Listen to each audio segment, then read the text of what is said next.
I am Zoya, 35 years old. At our lavish family Christmas dinner, my parents raised their crystal glasses and joyfully announced they were giving my $400,000 downtown condo to my younger sister. They told 20 of our extended relatives that I needed to step up and move out because I was just a single woman playing around on computers all day. I did not scream or throw a tantrum. I simply smiled, raised my champagne flute, and promised to have all my things out by the 30th. They had no idea that under the tablecloth I was already texting my real estate broker to initiate a 72-hour cash sale. By New Year's Eve, I was sipping a margarita in Cabo while my phone screen lit up with 85 frantic missed calls from a family who had just tried to move into a property owned by a corporate holding firm. Before I get into the details of exactly how I dismantled my family's golden illusion, let me know where you are watching from in the comments. Hit that like button and subscribe if you know what it means to finally stop playing the scapegoat. The dining room of my parents' sprawling Atlanta estate was suffocatingly warm, thick with the scent of roasted turkey, candied yams, and the heavy, expensive perfume my mother Vivian favored. 20 members of our extended family sat around the massive mahogany table. To any outsider, we were the absolute picture of African American excellence. My father, Jeremiah, was a prominent figure in our community, and my mother treated her social standing like a full-time career. At the center of all this manufactured perfection sat my younger sister Chloe and her husband Trent. Trent was a white man with a permanent frat boy smirk who loved to project the image of a successful tech founder. In reality, his startup was a running joke built on empty buzzwords and other people's money. But in my parents' eyes, Trent and Chloe could do no wrong. They were the golden couple providing the golden grandchildren. I sat near the end of the table nursing a glass of sparkling water. I was the black sheep, the stubborn daughter who had refused to fall into line. My family firmly believed I was struggling, scraping by, doing freelance tech support and web design. They thought I spent my days clicking aimlessly on a laptop in my 3-bedroom downtown condo. They had absolutely no idea that the computer playing they loved to mock was actually my role as the founder and CEO of a highly elite cybersecurity firm. I kept my wealth entirely hidden because I knew exactly what would happen if they ever found out I had money. They would bleed me dry to fund Chloe's lifestyle. The meal had been progressing with the usual passive-aggressive remarks about my single status when my mother stood up and gently tapped her fork against her crystal wine glass. The sharp clinking sound brought the chatter to an immediate halt. Family. Vivian began, her voice carrying that melodic theatrical tone she usually reserved for public speeches. We have so much to be thankful for this year. God has truly blessed this house. But the greatest blessing of all is growing our legacy. Chloe and Trent have an announcement. Chloe stood up, smoothing down her designer maternity dress with a perfectly manicured hand. She beamed at the table, radiating pure entitlement. Trent and I are so incredibly thrilled to share that we are expecting baby number 3 this coming summer. The room erupted in applause. Aunts and uncles cheered, and my father stood up to pull Trent into a booming masculine embrace. I politely clapped, a genuine smile on my face. I actually loved my nieces and nephews despite their parents' flaws. But the warm celebration quickly morphed into a calculated ambush. Jeremiah raised his hands to quiet the room. His eyes locked directly onto me from across the long table, and a cold knot formed in my stomach. I knew that look.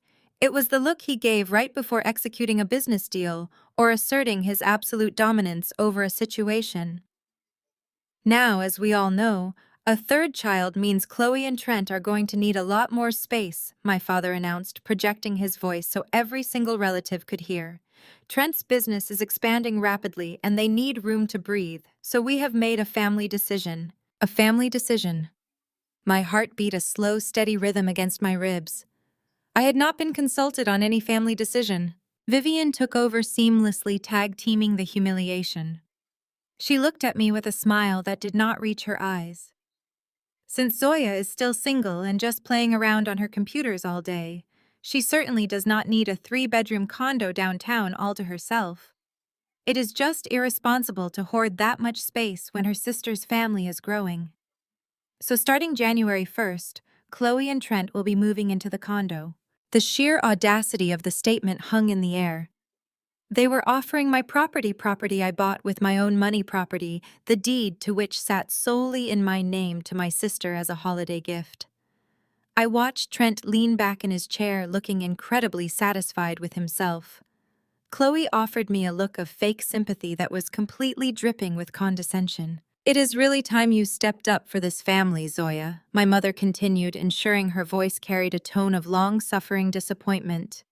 "We all know how selfishly you acted last year when you refused to simply co-sign Trent's startup loan. This is your chance to make amends and do something right for once.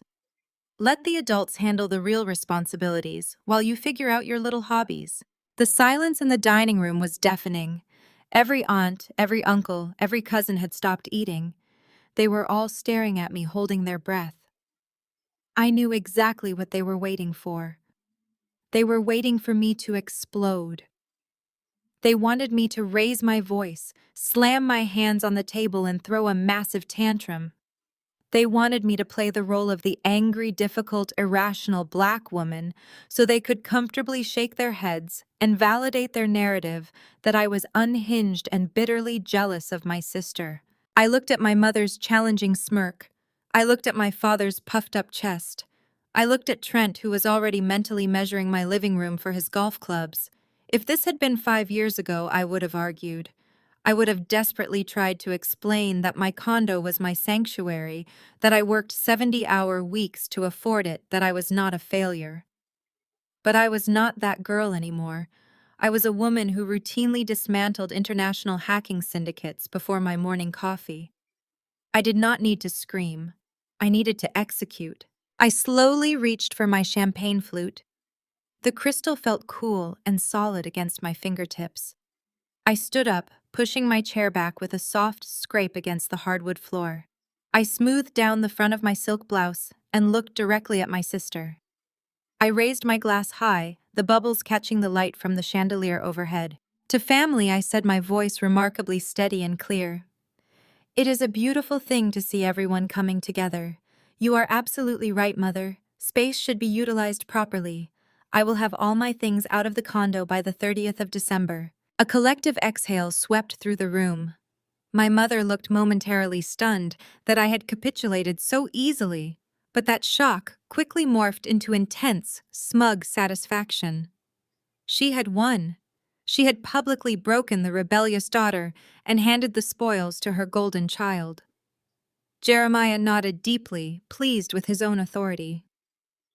"That is my girl," he said, though the words tasted like ash. "I knew you would finally see reason." Chloe giggled and leaned her head against Trent's shoulder.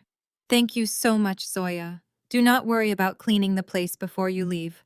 I am going to have a crew come in and completely gut the kitchen anyway." I just smiled, taking a slow sip of my champagne. It tasted incredibly sweet. I sat back down and quietly picked up my fork, resuming my meal, as if I had just agreed to lend them a sweater, rather than handing over a $400,000 piece of prime real estate. The conversation around the table quickly shifted back to baby names and nursery themes. They completely ignored me, which was exactly what I needed them to do. Underneath the heavy linen tablecloth, I slipped my phone out of my pocket. I opened my messages and scrolled to the contact for Julian, an aggressive, no-nonsense real estate investor I had met at a corporate gala a few months prior. He specialized in buying premium downtown properties for cash, flipping them into corporate housing for tech executives. He had been begging me to sell my unit since the day we met. My fingers flew across the screen, making sure the display brightness was turned all the way down so my mother would not notice the glow. "Julian," I typed, "are you still interested in my unit?" The reply came almost instantly. "Always." "You ready to sell?" "I need it done fast," I texted back. 72-hour close, cash only. No inspections. You take it as is." I watched the 3 typing dots bounce on the screen. My father was currently loudly boasting to my uncle about Trent's visionary business acumen, completely unaware that my own business acumen was currently dismantling his entire plan. "Done," Julian replied. "I will send over the digital contracts tonight, 400,000 cash wired to your account by the 29th. I locked my phone and slipped it back into my pocket. The feeling of pure unadulterated power rushed through my veins. They wanted my condo. They wanted to strip me of my sanctuary, to prop up a golden child who had never worked a hard day in her life, and a brother-in-law whose primary skill was spending other people's money. They thought they had trapped me. They thought my silence was surrender. But true silence is just the sound of a predator lining up its shot. The countdown had officially begun, and my family was about to learn a very expensive lesson about the daughter they thought they could throw away. The morning of December 26th began with the relentless vibrating of my phone against the nightstand. I reached over, pulling the device into the warm morning light filtering through my floor-to-ceiling bedroom windows. It was the family group chat. Chloe had apparently been awake since dawn, fueled by entitlement and pregnancy hormones. She sent a barrage of 14 consecutive messages. They were links to Pinterest boards, color swatches, and high-end furniture catalogs. She did not ask for my opinion. She simply issued directives. "Zoya," she wrote, "the current paint job in your living room is way too sterile. It is giving single woman who works too much. Trent and I have decided we want the entire space repainted before we move in on the 1st. We are going with agreeable gray. It is much better for the baby sensory development. I need you to hire a painting crew by tomorrow so the fumes have time to clear out. Oh, and please make sure you pay them to deep clean the hardwood floors." They look a little scuffed. My mother Vivian chimed in exactly 2 minutes later. "Good morning, girls. Zoya, please make sure you handle this promptly. Your sister is carrying the next generation of our family, and she should not have to deal with the stress of renovating your old space.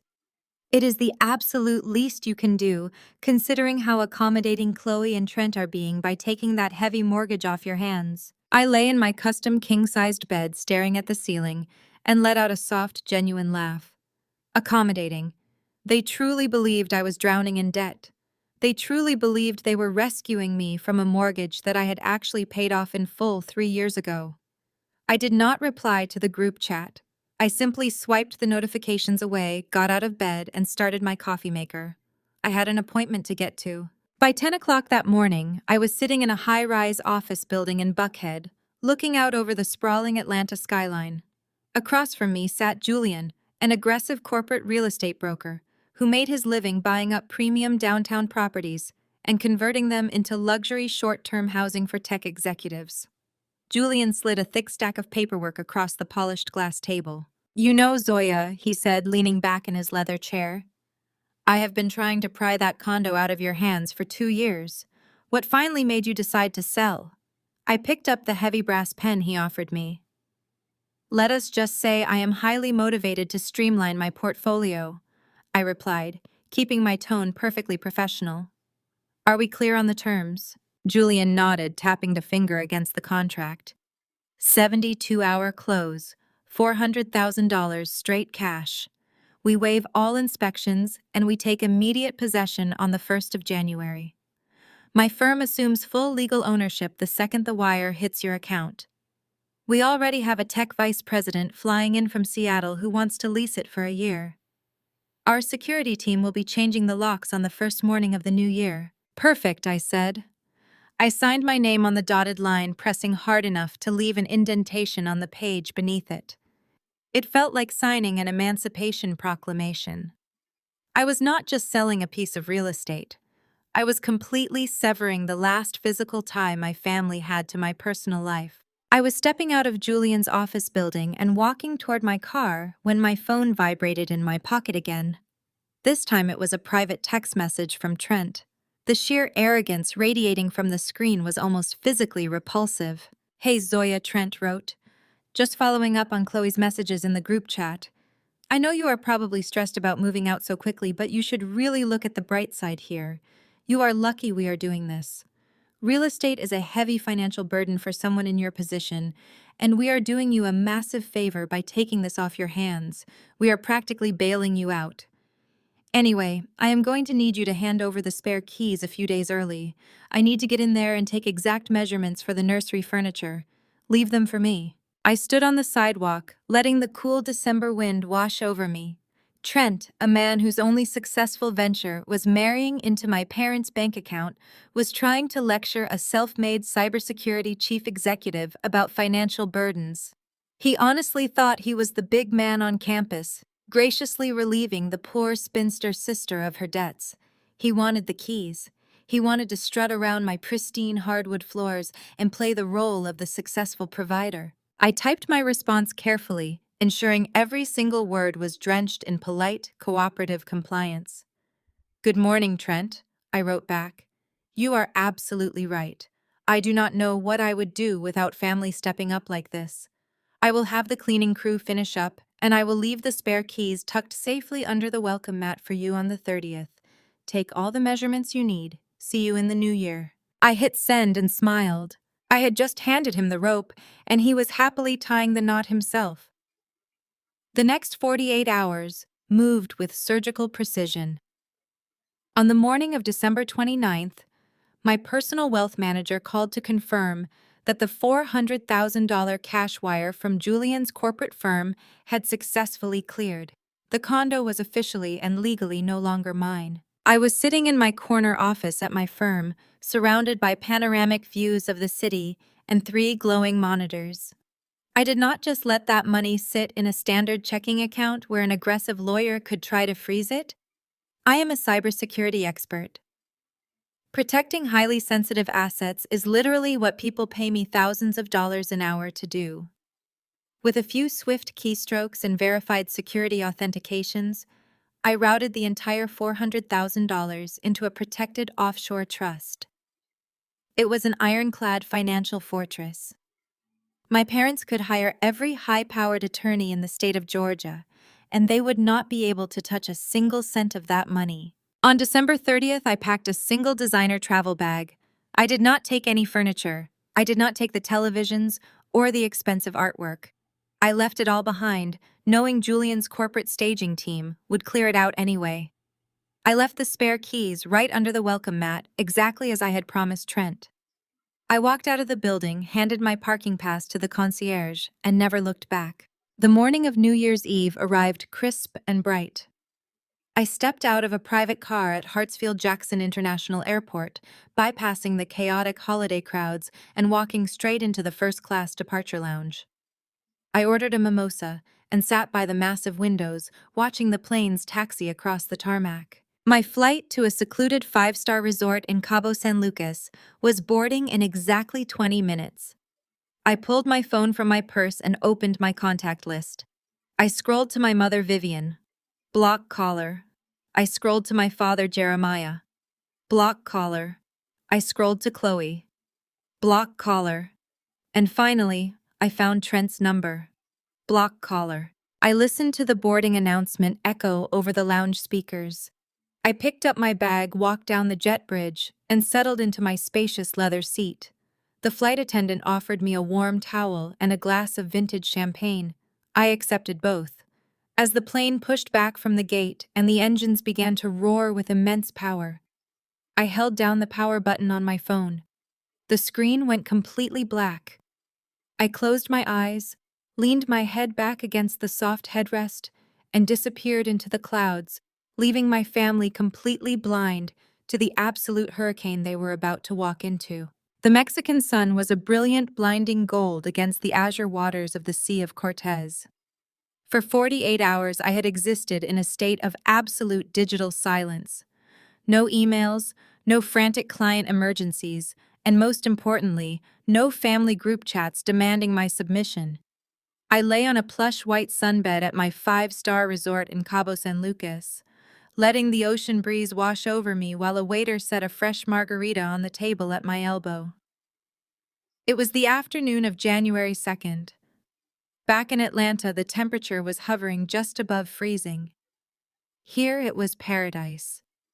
I took a slow sip of the icy drink, savoring the sharp bite of lime and the smooth burn of top-shelf tequila.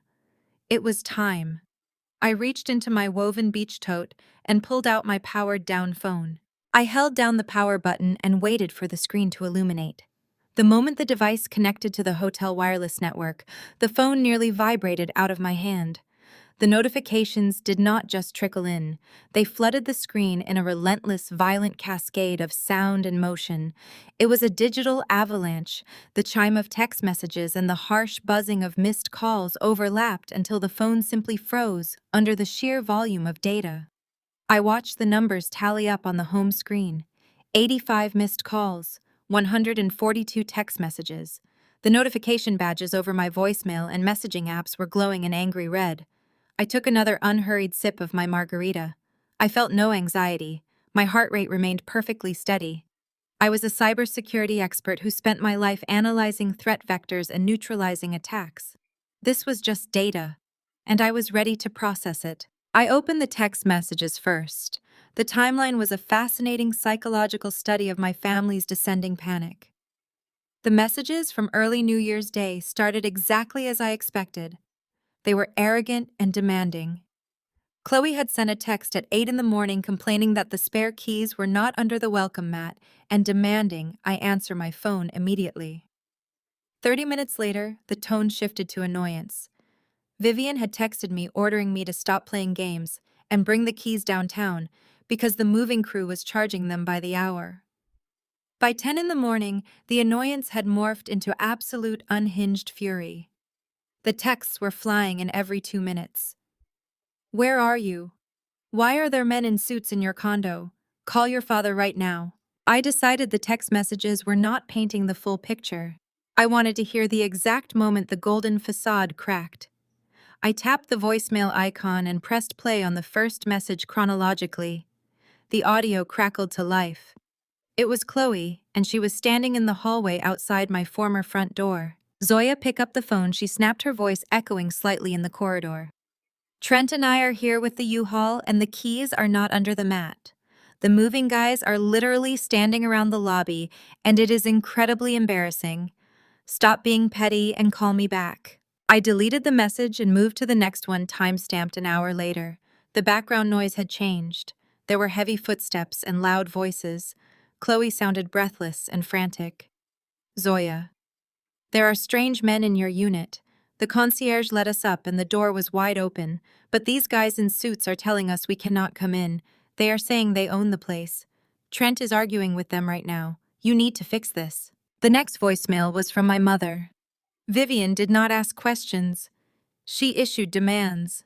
I could hear the absolute mortification in her voice, a woman whose entire identity was built on public perception, currently suffering the ultimate social indignity. Zoya. I do not know what kind of sick stunt you are trying to pull, Vivian hissed into the receiver. We are standing in the middle of your hallway with a truck full of Chloe's expensive nursery furniture and a crew of 4 men watching us get turned away from a door. Do you have any idea how this looks? The building manager is treating us like criminals. You get down here right this instant and explain to these people that this condo belongs to your sister. I smiled, letting the warm Mexican sun heat my skin. The corporate housing firm did not waste any time. Julian's people were incredibly efficient. I skipped ahead, playing a voicemail from my father. Jeremiah's deep, authoritative voice boomed through the tiny speaker. He was utilizing the same tone he used to intimidate local politicians and business rivals. Zoya, you have exactly 5 minutes to return my call? Jeremiah barked. I just spoke to a man claiming to be the head of corporate security for a holding firm. He had the absolute audacity to tell me that you sold this property to them 3 days ago. I know you are not that stupid. I know you did not sell a family asset out from under your pregnant sister. You are going to call this company. You are going to tell them there has been a massive clerical error, and you are going to void whatever paperwork you mistakenly signed. If you do not fix this, I will have my attorneys drag you through court so fast your head will spin. The voicemails continued in a predictable loop of rage and denial. My family simply could not process the reality that the scapegoat had outsmarted them. They believed their own lies about me so deeply that they thought I was genuinely incapable of executing a $400,000 real estate transaction. They thought I was a helpless computer nerd playing a foolish prank. But as the timestamps moved into the late afternoon of New Year's Day, the tone of the messages drastically changed. The anger evaporated. It was replaced by a chaotic, desperate panic. I played a message from Chloe recorded at 3 in the afternoon. She was openly sobbing. "Zoya, please answer me," she cried, her breath hitching. "The corporate guys changed the locks. They literally changed the locks right in front of us. Trent tried to push past them, and they threatened to call the police on him for trespassing. Dad had to physically pull Trent back before he got arrested. We are sitting in the parking garage and the movers are charging us a fortune. We have nowhere to put our things. We have nowhere to go. Please, Zoya, this is not funny anymore." I sat up slightly, adjusting my sunglasses. "We have nowhere to go." That phrase caught my attention. It was an odd choice of words for a woman who supposedly lived in a gorgeous 5-bedroom suburban house with her highly successful tech founder husband. If the condo fell through, they should have just been able to drive the moving truck right back to their own driveway. It would have been an inconvenience, certainly, but not a crisis.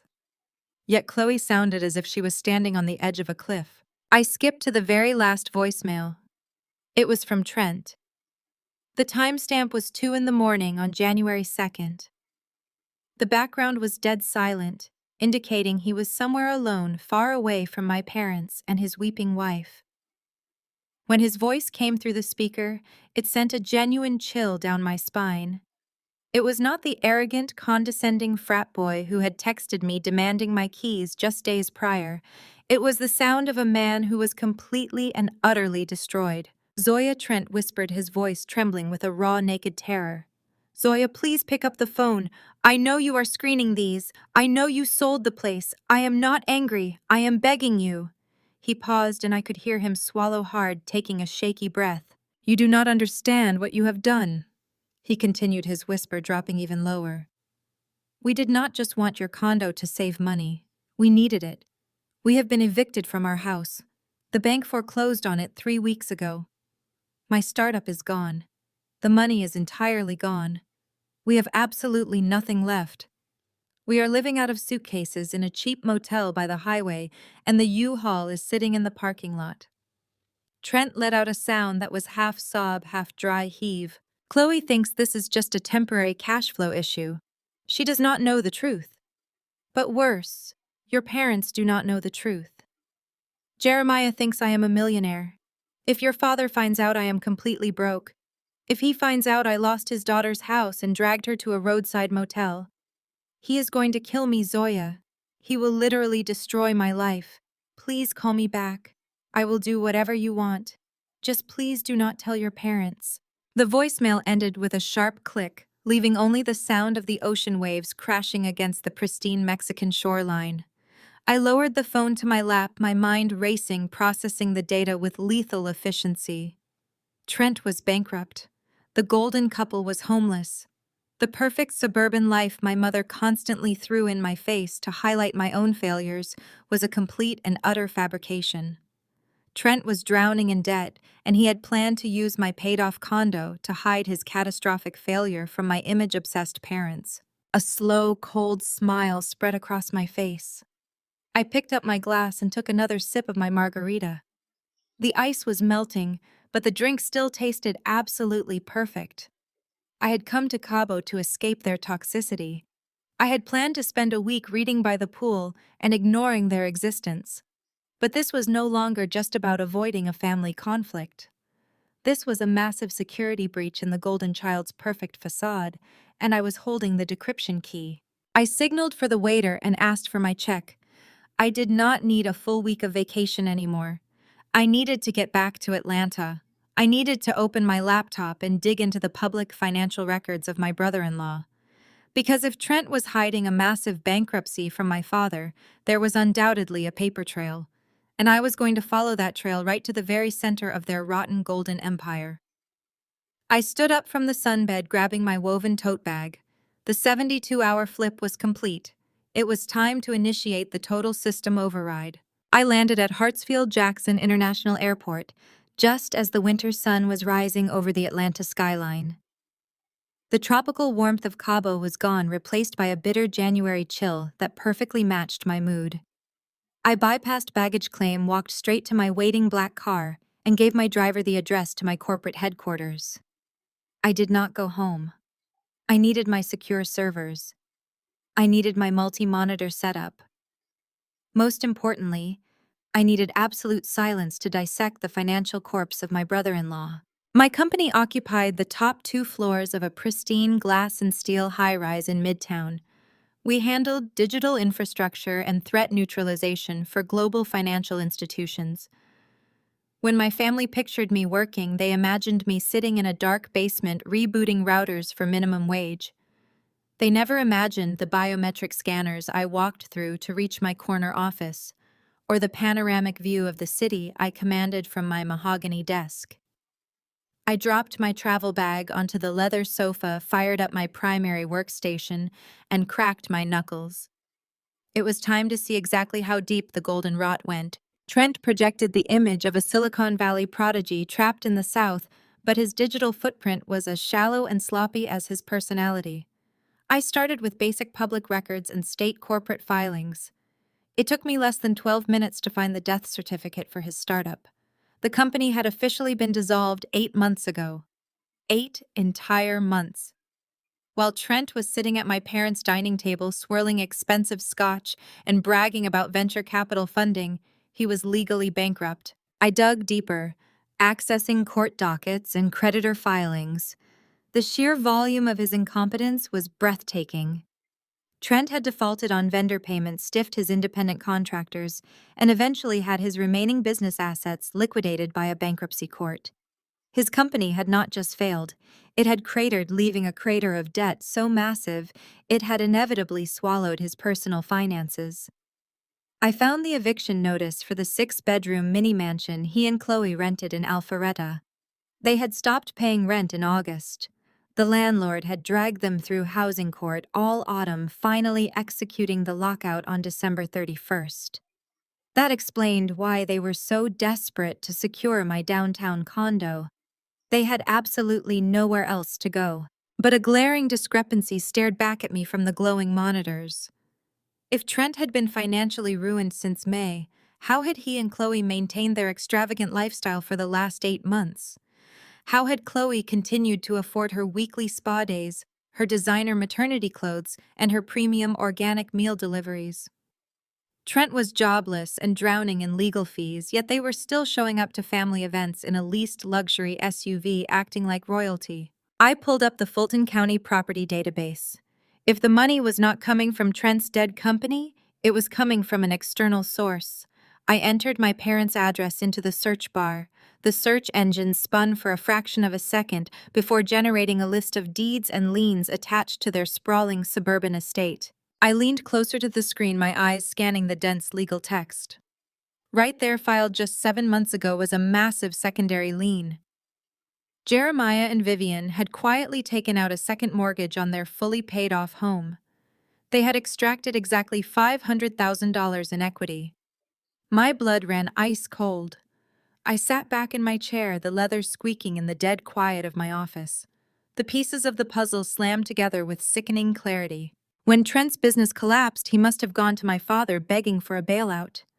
Jeremiah, a man whose entire standing in our affluent African-American community relied entirely on the perception of generational wealth and flawless success, could not bear the thought of his golden daughter suffering a public downgrade. He could not stomach the country club whispers that Chloe had married a failure. So instead of letting Trent face the consequences of his own gross mismanagement, my parents had secretly mortgaged their own retirement. They handed a white man $500,000 of their hard-earned equity just to maintain the illusion that their favorite daughter was living a perfect life. The sheer suffocating hypocrisy of it made my chest tight. I remembered sitting at that Christmas dinner just days ago, listening to my mother publicly berate me. I remembered Vivian clinking her crystal glass and telling the entire extended family that I was a selfish disappointment because I had refused to co-sign Trent's initial startup loan. She had stood there, draped in pearls, radiating maternal superiority, demanding I surrender my condo to a man she knew was a total fraud. She had called me a failure, while she and my father were secretly suffocating under $500,000 of toxic debt to cover Trent's tracks. They had sacrificed their financial security for a mirage, and they had planned to use my home as the final rug to sweep that mirage under. They thought they could just evict the scapegoat daughter and hand her sanctuary to the golden child. They assumed I would just roll over, pack my bags, and quietly disappear because I had spent my entire life taking the high road. I pressed my palms flat against my desk, breathing deeply to steady the sudden violent surge of adrenaline. They did not just want my apartment, they wanted to consume my stability to fuel their delusion. I quickly hit a series of keystrokes, printing out every single document I had uncovered. The printer hummed to life, spitting out the bankruptcy filings, the eviction notices, and the undeniable proof of the second mortgage. I gathered the warm pages, stapled them into a thick, neat stack, and placed them perfectly in the center of my desk. I wanted everything documented. I wanted every lie quantified. I opened my bank portal on my secondary monitor to verify my own funds. The $400,000 from the corporate housing firm was resting securely in my offshore trust, completely untouchable, untouched by the blast radius of Trent's financial nuclear bomb. My parents had sold their future for a lie, while I had secured mine with absolute truth. I was just reaching for my coffee mug when the intercom on my desk buzzed a sharp, jarring sound that shattered the quiet focus of my office. "Zoya!" The voice of my receptionist echoed through the speaker.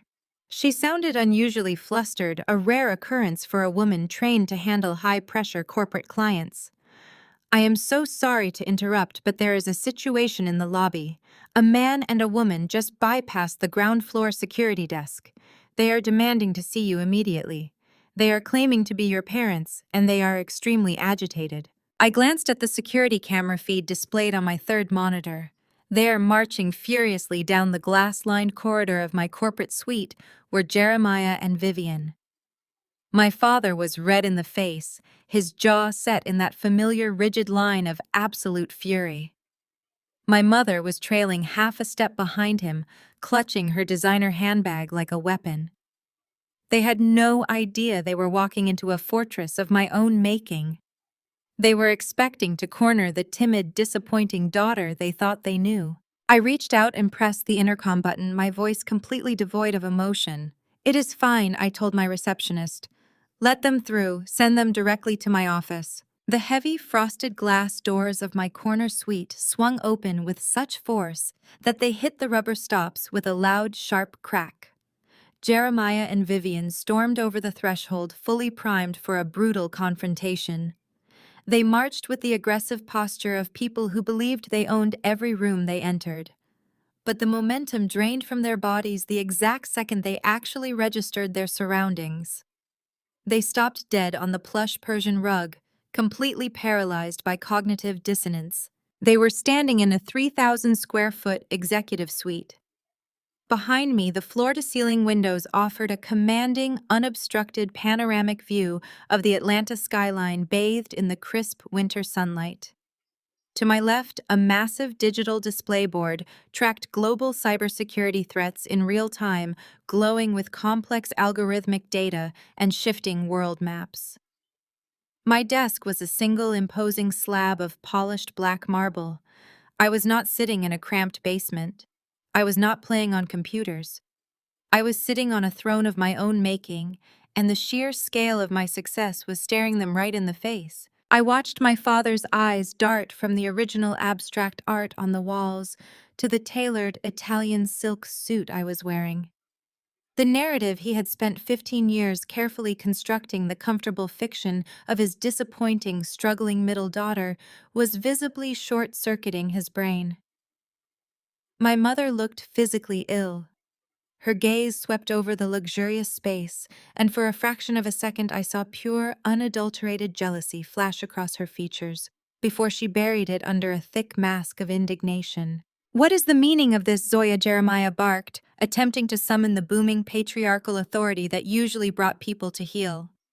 "Whose office is this? Are you renting this space to try and intimidate us?" I took a slow sip of my black coffee, setting the ceramic mug down on a leather coaster. "I own the firm, Dad," I replied, keeping my voice perfectly level and calm. "I am the chief executive officer. I have been for 4 years. Please take a seat." They ignored the chairs. The shock of my corporate reality quickly mutated into a rabid, aggressive entitlement. In their minds, if I was wealthy, it simply meant I had an abundance of resources they were entitled to claim.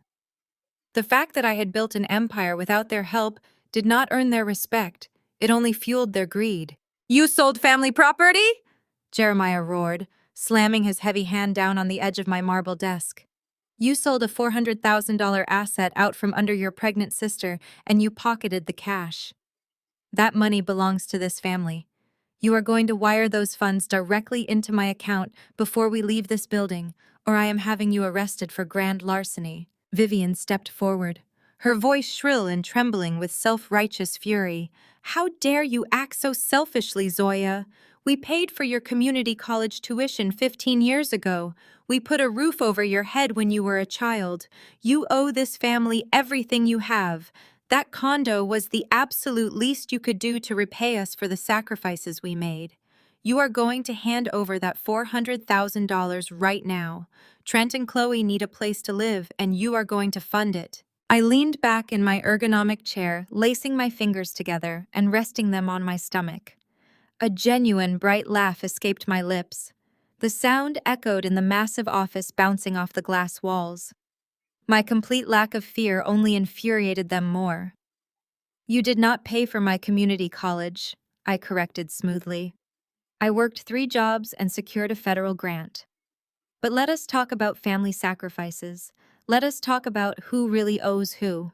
I picked up the thick manila folder I had printed out just minutes earlier. I slid it across the smooth marble surface. It glided perfectly, stopping exactly inches from my father's gripping hands. "Go ahead, Dad," I said, gesturing to the paperwork. "Open it." Jeremiah snatched the folder, glaring at me before ripping it open. Vivian leaned heavily over his shoulder, her eyes narrowing. I sat in silence and watched the exact moment the color completely drained from both of their faces. Their eyes locked onto the highlighted bank records, the public property deeds, and the stark, undeniable proof of the $500,000 second mortgage they had quietly taken out on their own home. "You are not demanding my money to buy Chloe a house," I said, my voice dropping to a lethal quiet tone. "You are demanding my money because you are bleeding out. You sacrificed your entire retirement to bail out Trent when his pathetic excuse for a tech startup went bankrupt 8 months ago. You mortgaged your own future to maintain the illusion that your golden child married a winner. You sat at a holiday table and called me a failure while you were secretly suffocating under $500,000 of toxic debt just to cover his tracks." Vivian gasped a sharp, ragged intake of air like she had just been physically struck in the chest. Her hand flew to her pearl necklace, clutching it, as if the jewelry could save her from drowning. Jeremiah stood completely frozen, staring at the documents that exposed his ultimate shame. The patriarch who demanded absolute perfection from everyone had been caught underwriting a massive, humiliating lie. He opened his mouth to speak, but no words came out. The absolute authority he had wielded over me my entire life evaporated into the cold air of my office. Before either of them could formulate a lie to defend themselves, the sounds of a chaotic scuffle erupted in the outer hallway. Loud voices overpowered my receptionist's polite protests. The glass doors flew open for a second time. Chloe barged in, her face red and streaked with ruined mascara. Trent was right behind her, looking like a cornered, terrified animal. He had dark, heavy circles under his eyes, and his designer clothes looked thoroughly rumpled, as if he had slept in them for days. "You criminal!" Chloe screamed, pointing a shaking manicured finger directly at my face. "You stole my house. I just got off the phone with the local police. I am having you arrested for fraud. You are going to jail, Zoya. You are going to prison, and Trent is going to sue you for everything you have. We are taking this entire company." Chloe was completely hysterical, totally unaware of the heavy, silent tension radiating from our parents. Jeremiah and Vivian were still staring at the financial documents, completely ignoring Chloe's tantrum. They were too paralyzed by their own exposure to care about her empty legal threats. Trent, on the other hand, looked absolutely horrified. His eyes darted from my calm, unbothered face to the open manila folder trembling in my father's hands. He saw the highlighted bankruptcy logos. He saw the bank statements. He knew exactly what was happening. He knew the walls of his elaborate scam were finally closing in and crushing him. I did not yell back at my sister. I did not justify my actions or try to defend my legal right to sell my own property. I simply reached forward and pressed a single silver button on the master control console embedded in my desk. The high-fidelity surround sound speakers mounted in the ceiling of my office hummed to life. I hit play on my computer keyboard. Trent's frantic whispering voice from 2 in the morning filled the room crystal clear and impossible to deny. Zoya, please pick up the phone. The recorded voice begged, echoing through the silent office. I know you are screening these. I know you sold the place. I am not angry. I am begging you. You do not understand what you have done. We did not just want your condo to save money. We needed it. We have been evicted from our house. The bank foreclosed on it 3 weeks ago. My startup is gone. The money is entirely gone. We have absolutely nothing left. We are living out of suitcases in a cheap motel by the highway, and the U-Haul is sitting in the parking lot. Chloe thinks this is just a temporary cash flow issue. She does not know the truth. But worse, your parents do not know the truth. Jeremiah thinks I am a millionaire. If your father finds out I am completely broke, if he finds out I lost his daughter's house and dragged her to a roadside motel, he is going to kill me, Zoya. He will literally destroy my life. Please call me back. I will do whatever you want. Just please do not tell your parents. The final syllable of Trent's pathetic whisper hung in the air of my office. For 3 agonizing seconds, nobody breathed. The ambient hum of my server cooling systems and the distant roar of city traffic 30 floors below were the only sounds in the room. Then the absolute pandemonium began. Chloe turned slowly toward her husband. The manufactured indignation completely melted from her face, replaced by a mask of pure, unadulterated horror. Trent took a step backward, his hands raised in a weak defensive gesture. He opened his mouth to speak, to spin another web of corporate buzzwords and false promises, but Chloe did not let him get a single syllable out. "You lied to me!" she shrieked, the sound tearing from her throat with a raw, visceral edge. "You told me the bank was just restructuring our mortgage. You told me the U-Haul was just temporary, while the new house was being prepped. We are living in a motel, Trent, a cheap roadside motel." Trent stammered, his eyes darting frantically between Chloe and the murderous glare of my father. "Baby, I was going to fix it. I just needed Zoya's condo for a few months to secure new seed funding without raising any red flags. I had a plan." Chloe lunged at him, beating her manicured fists against his chest. "You bankrupt loser!" she screamed, her perfect golden child facade disintegrating into absolute hysteria. "You ruined my life. I am pregnant and homeless." Vivian rushed forward, grabbing Chloe by the shoulders and trying to pull her off her husband while sobbing hysterically. But Jeremiah did not look at his favorite daughter. He did not look at the son-in-law who had just humiliated him on a catastrophic scale. His eyes bloodshot and bulging with an explosive, terrifying rage, locked entirely on me. He bypassed the crying golden couple entirely and lunged toward my desk. He slammed both his massive fists onto the polished black marble, leaning his heavy frame entirely over the surface. The veins in his neck were pulsing violently against his stiff collar. "You are going to fix this!" Jeremiah roared, his voice shaking the glass walls of my suite. "I do not care about his pathetic failures right now. I care about this family's legacy. If the community finds out about this, my reputation is permanently destroyed. You have $400,000 in liquid cash, Zoya. You are going to wire it to my account immediately so I can pay off the second mortgage and secure a quiet townhome for your sister. You owe us your obedience." I did not flinch. I did not lean back in my chair. I sat perfectly still, holding his furious gaze, with eyes as cold as the marble separating us. "I owe you absolutely nothing," I stated, my voice deadly quiet. "You dug this grave to protect a lie. Now you get to lie in it." Jeremiah's face twisted into a snarl. He reached forcefully across the desk, grabbing the lapel of my tailored silk blazer. "I am your father," he spat, spittle flying from his lips. "You will transfer those funds right now, or I will physically drag you down to the bank myself and make you sign the authorization." He barely had a grip on my jacket before my hand moved. I slammed my palm down on the red emergency button installed out of sight beneath my desk. I did not even need to speak into the intercom. Less than 5 seconds later, the heavy glass doors of my office swung open with synchronized precision. 4 members of my private corporate security detail stepped into the room. They were not standard building guards. They were former military contractors dressed in immaculate dark suits moving with silent, lethal efficiency. Marcus, my head of security, immediately stepped up behind my father, grabbing his wrist with a vice-like grip and twisting it just enough to force him to release my jacket. Jeremiah let out a sharp gasp of pain, stumbling backward as Marcus swiftly positioned himself between us.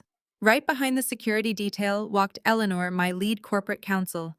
She was a brilliant, ruthless attorney who charged $900 an hour and earned every single penny of it. She carried a sleek leather portfolio and wore an expression of absolute Arctic boredom. Eleanor stepped past Chloe and Trent, who had frozen mid-argument at the sudden influx of armed men. She walked directly up to my father and extended a crisp white envelope. Jeremiah Wilson. Eleanor said, her voice crisp and authoritative. You are currently trespassing on private corporate property. You have just committed physical assault against the chief executive officer of this firm. This envelope contains a formal cease and desist order. It legally bars you, Vivian Wilson, Chloe Blackwood, and Trent Blackwood from contacting my client, entering her personal properties, or stepping foot within 500 feet of this building. Jeremiah stared at the envelope as if it were a venomous snake. You cannot do this to your own flesh and blood, he growled at me, refusing to take the paper from Eleanor. I stood up slowly, smoothing out the wrinkle he had left in my silk blazer. I am doing exactly what you taught me to do, Dad, I said, walking slowly around the edge of my desk. I am prioritizing my success and cutting out the failures.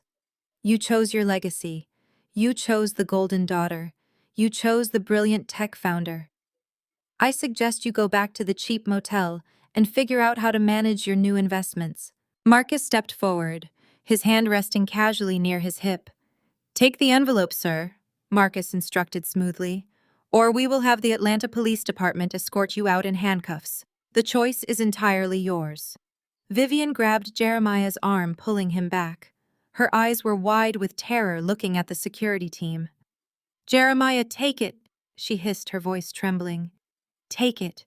We cannot afford a scandal right now. We cannot afford an arrest.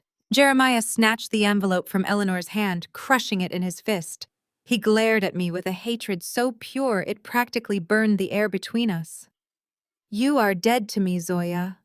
I smiled. I have been dead to you for years. The only difference is that now I am no longer subsidizing your delusions. Marcus, please see these unauthorized visitors out. The security team moved in a coordinated formation, boxing the 4 of them in and herding them toward the exit. Trent tried to look back at me, opening his mouth to beg for mercy, but Marcus placed a firm hand on his shoulder and shoved him forward. Chloe was weeping uncontrollably, leaning heavily on Vivian, who looked like she might collapse at any given second. I followed at a leisurely pace, watching them get marched down the long glass corridor of my corporate suite. My employees stood in their office doorways, watching in absolute stunned silence as the patriarch and matriarch of the Wilson family were aggressively escorted out like common vagrants. The security detail corralled them into the elevator lobby. I stood at the glass partition, observing the final implosion. As the elevator doors chimed and slid open, Chloe completely lost whatever remained of her sanity. She turned on Trent, shoving him hard against the stainless steel doors. She slapped his face, the sharp crack echoing all the way down the hall. She screamed that she wanted a divorce, that he had ruined her life, that she would rather die than live in a roadside motel. Trent just stood there, taking the physical and verbal blows, crying openly like a pathetic broken child, his hands hanging uselessly at his sides. My parents did not intervene. Jeremiah just stared straight ahead, his face gray, holding the cease and desist letter that effectively banished him from my wealth. Vivian covered her face with her hands, sobbing into her expensive leather purse. The elevator doors finally slid shut, swallowing their misery, and carrying them down to the street level where harsh reality was waiting to crush them. The silence that settled over my office was intoxicating. I walked back to my desk, dismissed Eleanor with a nod of gratitude, and sat down in my chair. I spent the remainder of the afternoon closing out high-level security audits and finalizing international contracts. My personal phone remained blissfully silent, blocked from the toxic noise of the family I had just excised from my life. By 7 o'clock that evening, the winter sun had set, painting the Atlanta skyline in brilliant shades of violet and deep blue. I poured myself a glass of sparkling water and opened my personal email inbox to check on the wire transfer confirmations for my offshore trust. Instead, an unread message sat at the very top of my inbox. It was heavily flagged with urgent priority markers. The sender was a high-powered litigation firm in Buckhead one I knew my father retained for his corporate dealings. I clicked the message open. The subject line read, "Notice of pending litigation, breach of oral contract." My eyes scanned the dense legal text. Jeremiah and Chloe were not walking away. Desperation had made them incredibly stupid. The email formally announced that they were filing a civil lawsuit against me for undue enrichment. They were legally claiming that I had made a binding oral contract to gift Chloe the $400,000 condominium during our Christmas dinner. Their absurd argument relied on the premise that my champagne toast was a legally binding transfer of assets and that my subsequent cash sale to Julian's firm was an illegal theft of her rightful property. They were petitioning a judge for an immediate freeze of my personal and business bank accounts, demanding that the $400,000 be surrendered to an escrow account under their control while the lawsuit played out. I read the email twice, letting the sheer audacity of their legal maneuvers sink in. They wanted a war. They thought they could use the legal system to intimidate me into handing over my wealth to save their sinking ship. They had no idea they had just invited a cybersecurity CEO to a digital knife fight.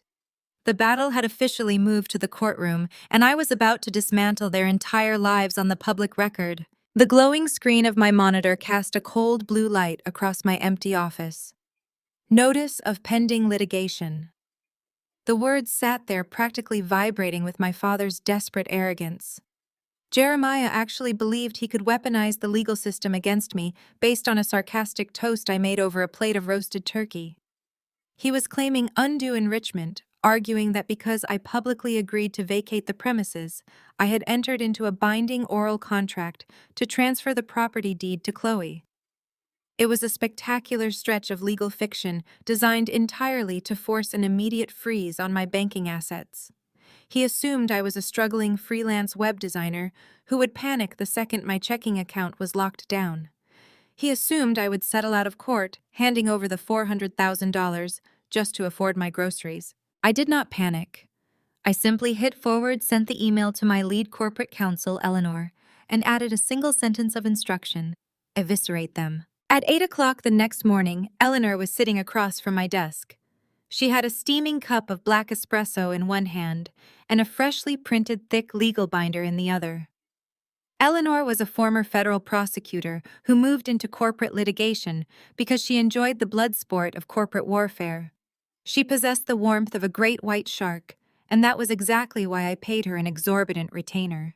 "This is a classic intimidation play," Eleanor said, tossing the binder onto the marble surface of my desk. "His attorneys know they do not have a winnable case. A champagne toast is not a transfer of deed. But they are banking on the procedural delay. They file the injunction, they tie up your cash in escrow, and they starve you out until you agree to a settlement just to make the headache go away. It is sloppy and it is desperate." I leaned back in my chair, matching her icy demeanor.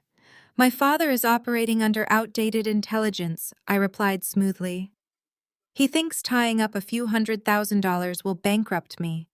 He does not know I have 7 figures sitting in operational liquidity and an offshore trust that his Buckhead lawyers cannot even legally perceive, let alone touch.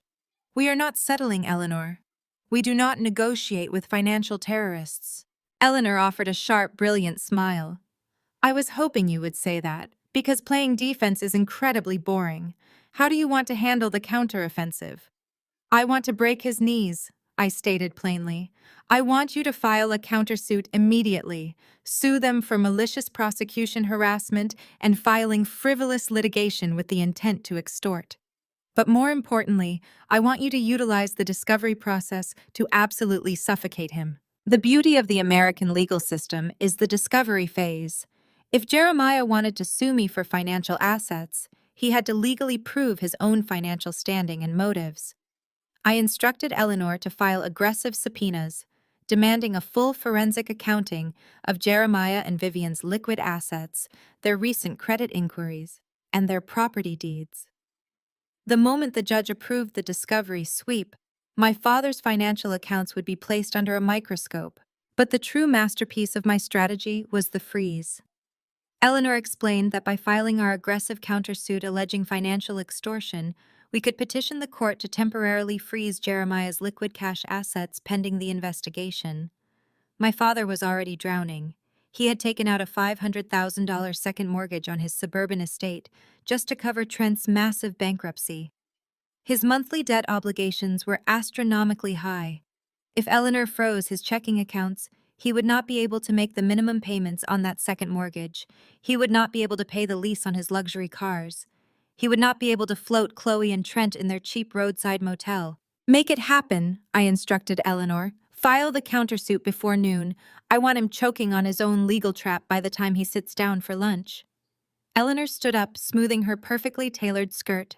Consider it done, Zoya. He wanted to play with the legal system. We are going to show him what a real corporate execution looks like. As Eleanor walked out of my office, I turned my chair to face the floor-to-ceiling windows, looking out over the sprawling Atlanta metropolis. I knew exactly what this financial stranglehold would mean for my parents. To understand the true depth of Jeremiah and Vivian's upcoming misery, one had to understand the fragile ecosystem of Atlanta's affluent African-American elite. My parents did not just live in that community, they ruled it. Jeremiah was a board member on half a dozen charitable foundations. Vivian hosted high tea for the wives of surgeons and politicians. Their entire social identity was built on the unshakable perception of extreme generational wealth and flawless Black excellence. For them, image was not just a vanity project, it was oxygen, and right now they were gasping for air. In exactly 3 weeks, the city was hosting the annual African American Business Coalition Gala. It was the crown jewel of the winter social season. The guest list was a who is who of regional power brokers, tech innovators, real estate moguls, and political heavyweights. For the past decade, my parents had treated this gala as their personal royal procession. It was the one night a year where Vivian could drape herself in custom silk and parade Chloe and Trent around the ballroom, displaying the golden couple to everyone who mattered. This year, the gala was their absolute social lifeline. Whispers were undoubtedly already starting to spread through the country club. People talk. Evictions do not go unnoticed. Bankruptcy filings leave a scent. Jeremiah and Vivian desperately needed to walk into that ballroom radiating absolute prosperity. They needed to dress Chloe in a designer maternity gown and have Trent casually mention a new fake venture capital deal. They needed the gala to silence the rumors and maintain their fraudulent throne. They assumed they would be paying for their gala tickets and expensive outfits using the $400,000 they planned to extort from me. I reached across my desk and pressed the silver button on my intercom console. Maya, I said, calling for my executive assistant. Yes, Zoya. Maya replied instantly, her voice crisp through the speaker. I need you to pull up the event organizers for the annual African American Business Coalition Gala taking place at the end of the month, I instructed.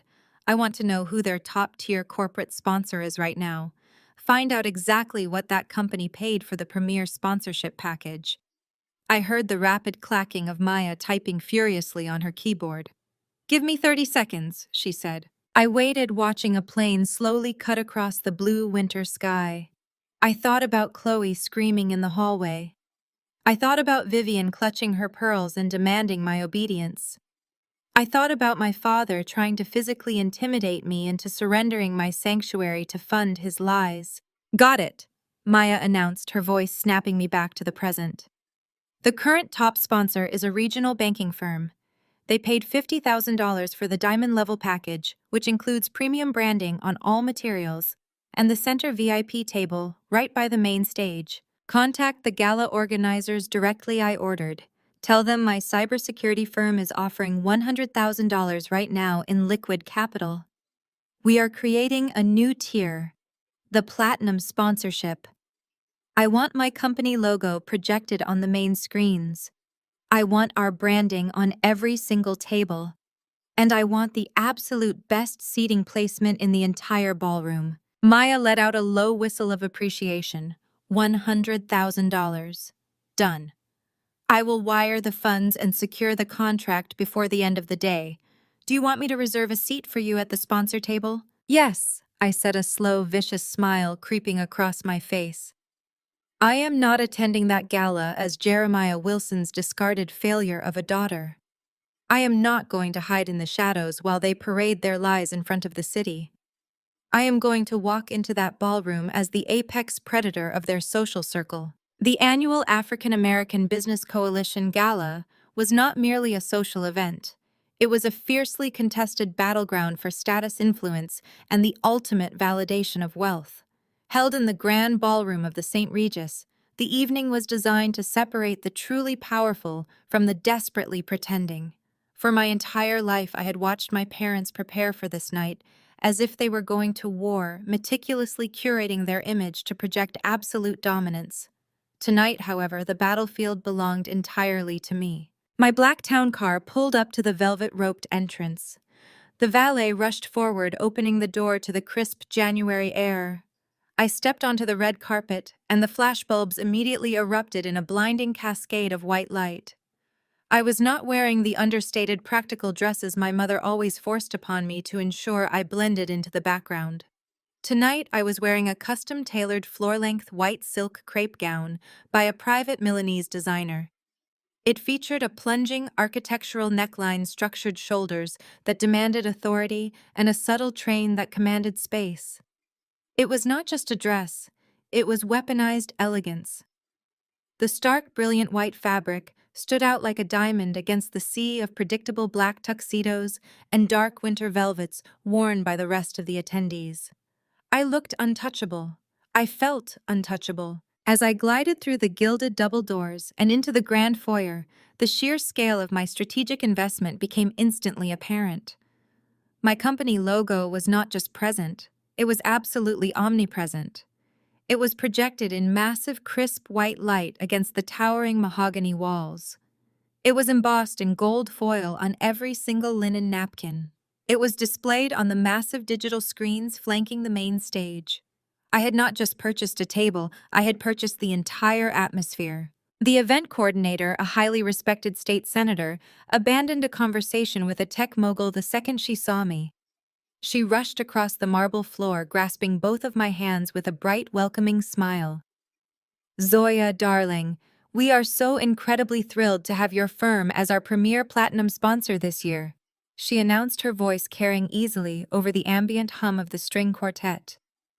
"Your success is an absolute inspiration to this community. The pleasure is entirely mine." "Senator," I replied smoothly, projecting the exact kind of gracious, effortless charm my mother had always claimed I lacked. As I moved through the crowded room toward the VIP section, the realization began to ripple through the affluent crowd. These were people who had spent years listening to Jeremiah and Vivian subtly lament about their struggling middle daughter. They had heard the manufactured pity. Now they were looking at the massive, glowing corporate logos bearing my company name, and then looking at me dripping in custom silk and commanding the absolute center of gravity in the room. The whispers started immediately, hushed and frantic, spreading through the elite crowd like wildfire. I grabbed a flute of sparkling water from a passing tray and made my way toward the silent auction tables set up along the perimeter of the ballroom. The tables were lined with expensive vacation packages, signed sports memorabilia, and contemporary artwork.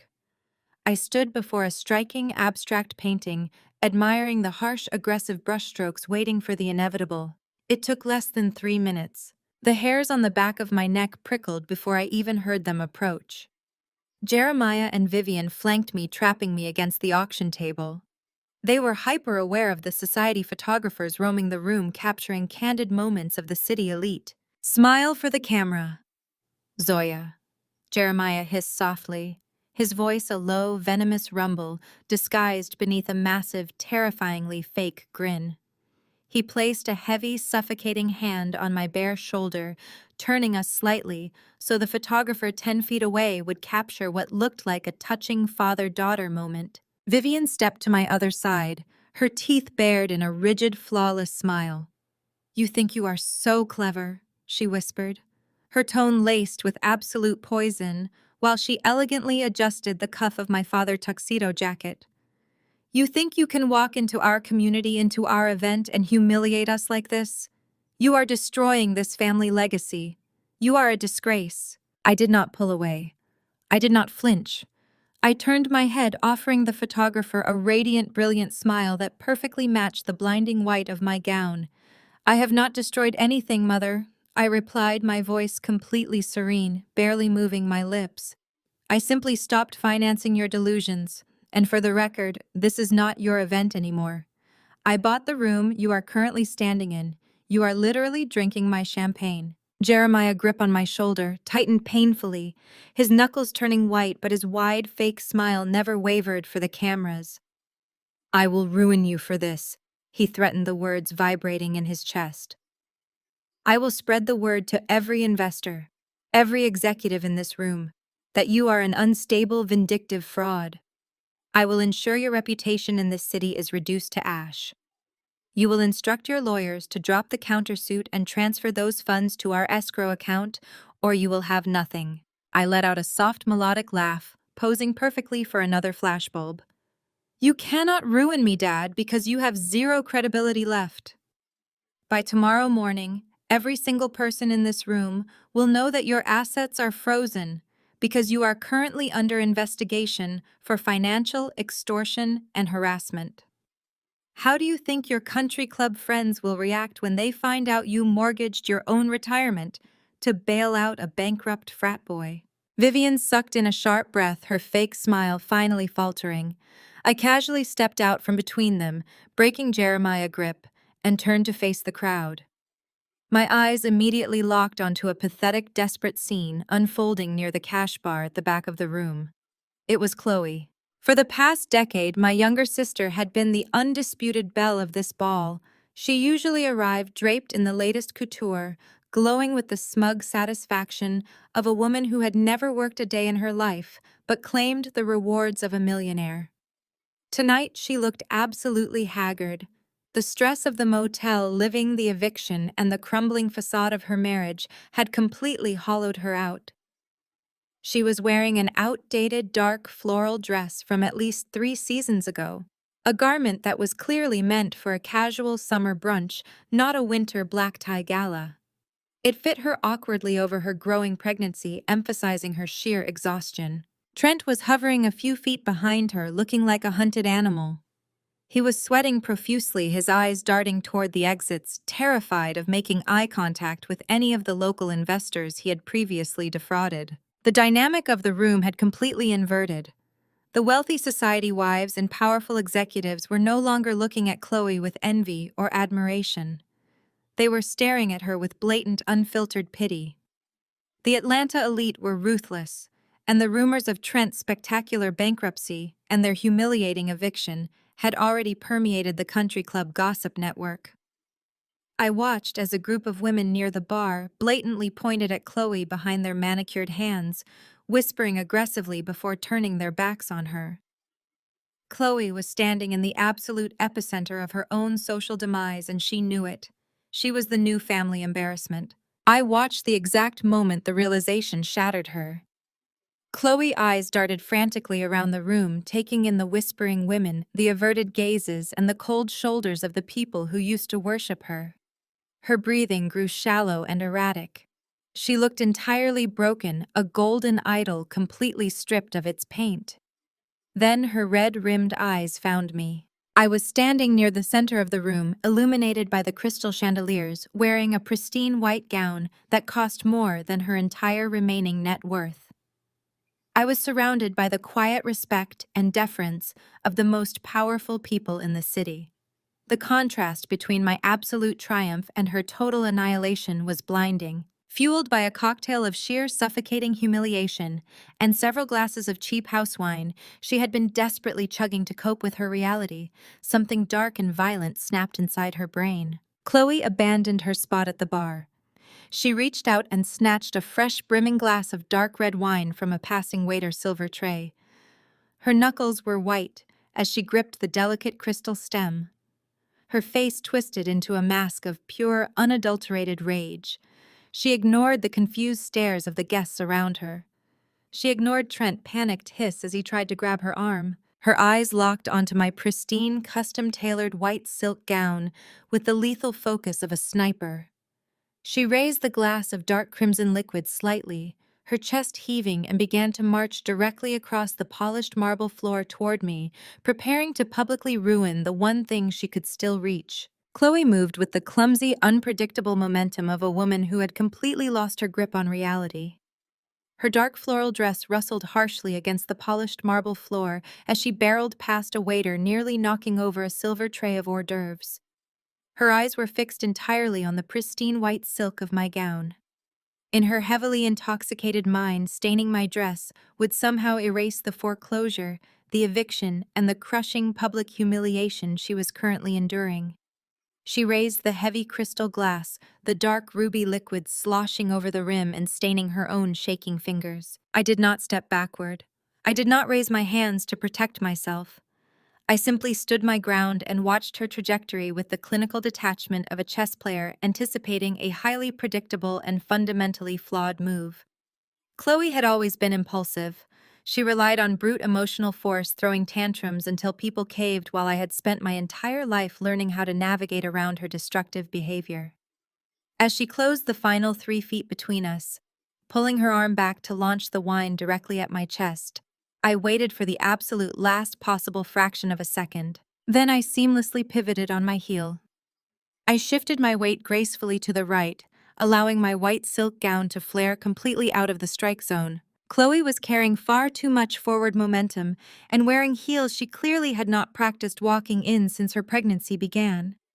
Her target vanished into thin air. She lunged forward, her ankle twisting violently outward with an audible snap.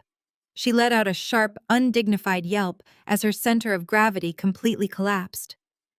The glass slipped from her fingers, launching the crimson wine forward like a dark, violent wave while she plummeted toward the ground. I had sidestepped perfectly, but the space directly behind me had not been empty. The heavy splash of red wine hit its unintended target with a sickening wet thud, followed immediately by the sharp, violent shattering of crystal against the floor. Chloe hit the ground a second later, landing hard on her hands and knees with a loud, desperate gasp.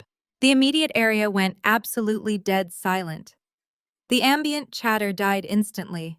The string quartet abruptly stopped playing mid-measure as the cellist noticed the commotion. I turned around to observe the collateral damage. Standing completely paralyzed, dripping in an entire glass of cheap red wine, was the Honorable Judge Marcus Vance. He was not just a federal judge. He was the keynote speaker for the evening, the most respected legal mind in the state of Georgia, and a man known for his absolute zero-tolerance policy regarding public foolishness. The dark wine soaked through his pristine white tuxedo shirt, dripping down his tailored silk lapels, and splattering onto his polished dress shoes. Judge Vance stood perfectly still, staring down at the dark stain ruining his attire. He took a slow, measured breath before lowering his icy gaze to the woman sprawled on the floor at his feet. Chloe was completely tangled in her outdated floral dress, sobbing openly on the marble tiles. She looked up at the federal judge, her mascara running down her cheeks in thick, dark streams. The sheer magnitude of what she had just done seemed to finally penetrate her alcohol-fueled rage. She had just assaulted a federal judge at the most prestigious gala of the year. The collective gasp from the surrounding crowd sucked the oxygen right out of the ballroom. 300 of Atlanta's most influential figures stared in absolute horrified fascination at the spectacle unfolding near the silent auction tables. Within seconds, the perimeter was breached by event security. 5 guards in dark suits formed a tight circle around the scene, their earpieces crackling with rapid communication. But before they could even assist Judge Vance or pull Chloe off the floor, Jeremiah and Vivian came charging through the crowd. My father physically shoved a prominent real estate developer out of his way to reach the center of the circle. He took one look at his golden daughter sobbing on the marble floor, the shattered glass, the ruined tuxedo of a federal judge, and the ring of horrified spectators. Any normal parent would have immediately apologized to the judge and quietly escorted their heavily intoxicated daughter out of the building. But Jeremiah Wilson was not a normal parent. His entire empire of lies was crumbling in front of the exact people he desperately needed to impress. He could not accept that his golden child had caused this catastrophic embarrassment. His mind frantically searched for a scapegoat, and as it had for the past 30 years, it immediately locked onto me. He pointed a massive shaking finger directly at my face. "You tripped her!" Jeremiah bellowed, his deep voice carrying easily across the cavernous, silent ballroom. "You deliberately tripped your own pregnant sister Zoya. Look at what you have done." The sheer audacity of the lie was breathtaking. Several guests who had been standing mere feet away and clearly saw Chloe charge at me independently exchanged bewildered glances. But Jeremiah doubled down, driven by pure, frantic desperation. He stepped aggressively into my personal space, attempting to use his physical size to intimidate me into accepting the blame. "She is carrying a child, you monster!" Jeremiah shouted. His face flushed a deep, angry red. "You set her up. You provoked her, and then you shoved her to the ground. Judge Vance. I assure you my middle daughter is entirely at fault here. She has been acting erratically all week. We are dealing with a severe mental health crisis on her end." Vivian immediately joined the theatrical performance, dropping to her knees next to Chloe and wrapping her arms protectively around her weeping daughter. "Oh, my poor baby," Vivian wailed loudly enough for the back of the room to hear. "Look what she did to you. Zoya, how could you be so vicious to your own sister?" Trent hovered weakly on the edge of the security circle, completely useless, looking like he wanted the floor to open up and swallow him whole. He knew I had not touched Chloe, but he was far too much of a coward to contradict Jeremiah in public. My father leaned closer to me, lowering his voice, so only I could hear the pure venom beneath the performance. "You are going to take the blame for this right now, Zoya," he hissed through clenched teeth.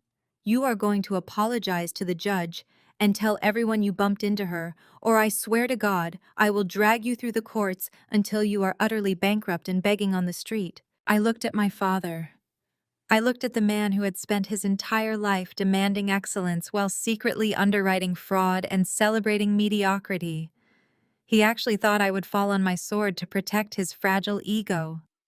He genuinely believed I would absorb this massive public humiliation just to keep the spotlight off his precious failing golden child.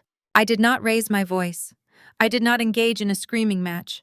Arguing with him would only validate his manufactured chaos.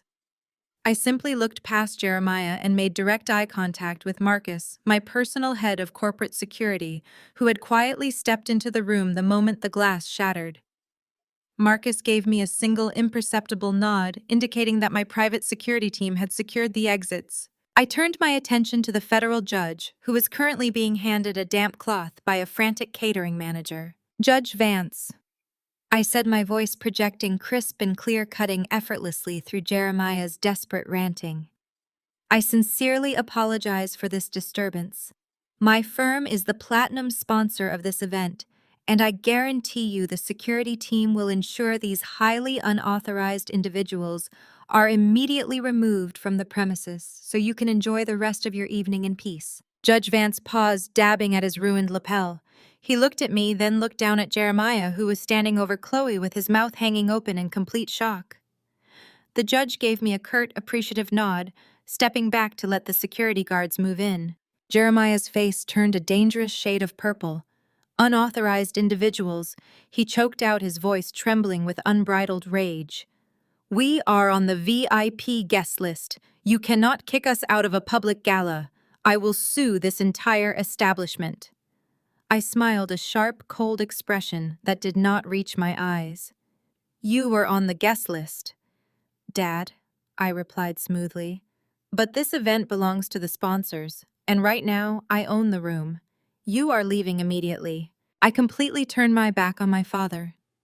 I turned my back on my mother, wailing theatrically on the floor, and my sister covered in cheap wine and shattered crystal. I ignored the loud gasps and the frantic whispering of the Atlanta elite, who were rapidly recording the entire implosion on their smartphones. I lifted the hem of my pristine white gown and walked with absolute deliberate precision directly toward the main stage. The crowd parted for me like the Red Sea. They stepped back, giving me a wide berth, watching me ascend the carpeted stairs with a mixture of absolute awe and sheer terror. I walked past the massive digital screens projecting my company logo in brilliant high-definition light. I stepped up to the clear acrylic podium overlooking the 300 stunned guests. I reached out and tapped the microphone.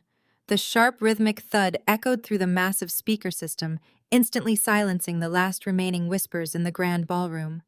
The room went perfectly, completely dead. I looked out over the sea of faces, locating my family actively being corralled toward the service elevators by 6 heavily armed security guards. It was time for my sponsor speech. The heavy silence in the room was absolute. 300 of Atlanta's most influential citizens did not dare to breathe. I adjusted the slim black microphone curving over the clear acrylic podium.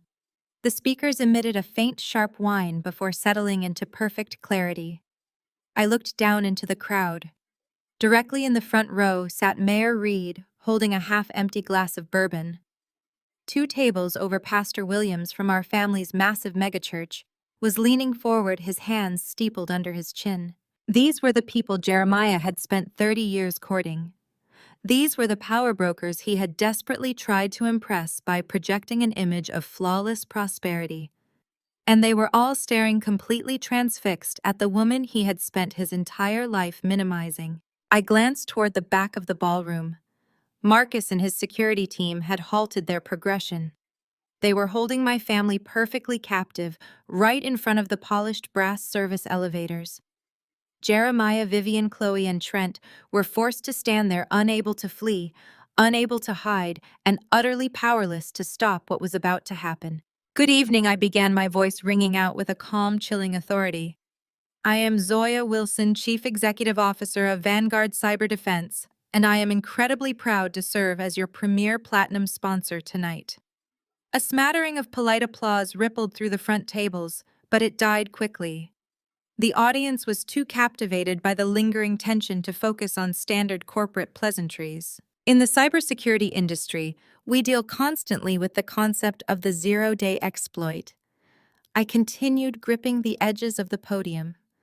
For those outside the tech sector, a zero-day is a hidden vulnerability. It is a fatal flaw in a system that remains entirely invisible until the exact moment it is used to bring the entire network crashing down. We spend our lives building massive, expensive firewalls to project absolute security, while praying no one looks closely enough to see the rot underneath the code. I paused, letting the metaphor settle over the room. Tonight we are gathered to celebrate community legacy and the authentic building of generational wealth. I said, my gaze drifting directly to the back of the room, locking onto my father. But true legacy cannot survive when the foundation is entirely fraudulent. Therefore, I feel it is only appropriate to dedicate my sponsorship tonight to the people who taught me the most valuable lessons about deception. My parents, Jeremiah and Vivian Wilson. The silence deepened, becoming heavy and suffocating. Mayor Reed slowly lowered his bourbon glass to the table.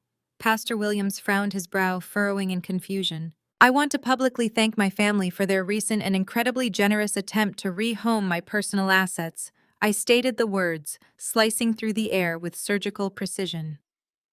Just yesterday evening, I received formal notification from my father's legal counsel. Jeremiah is currently attempting to sue me for undue enrichment.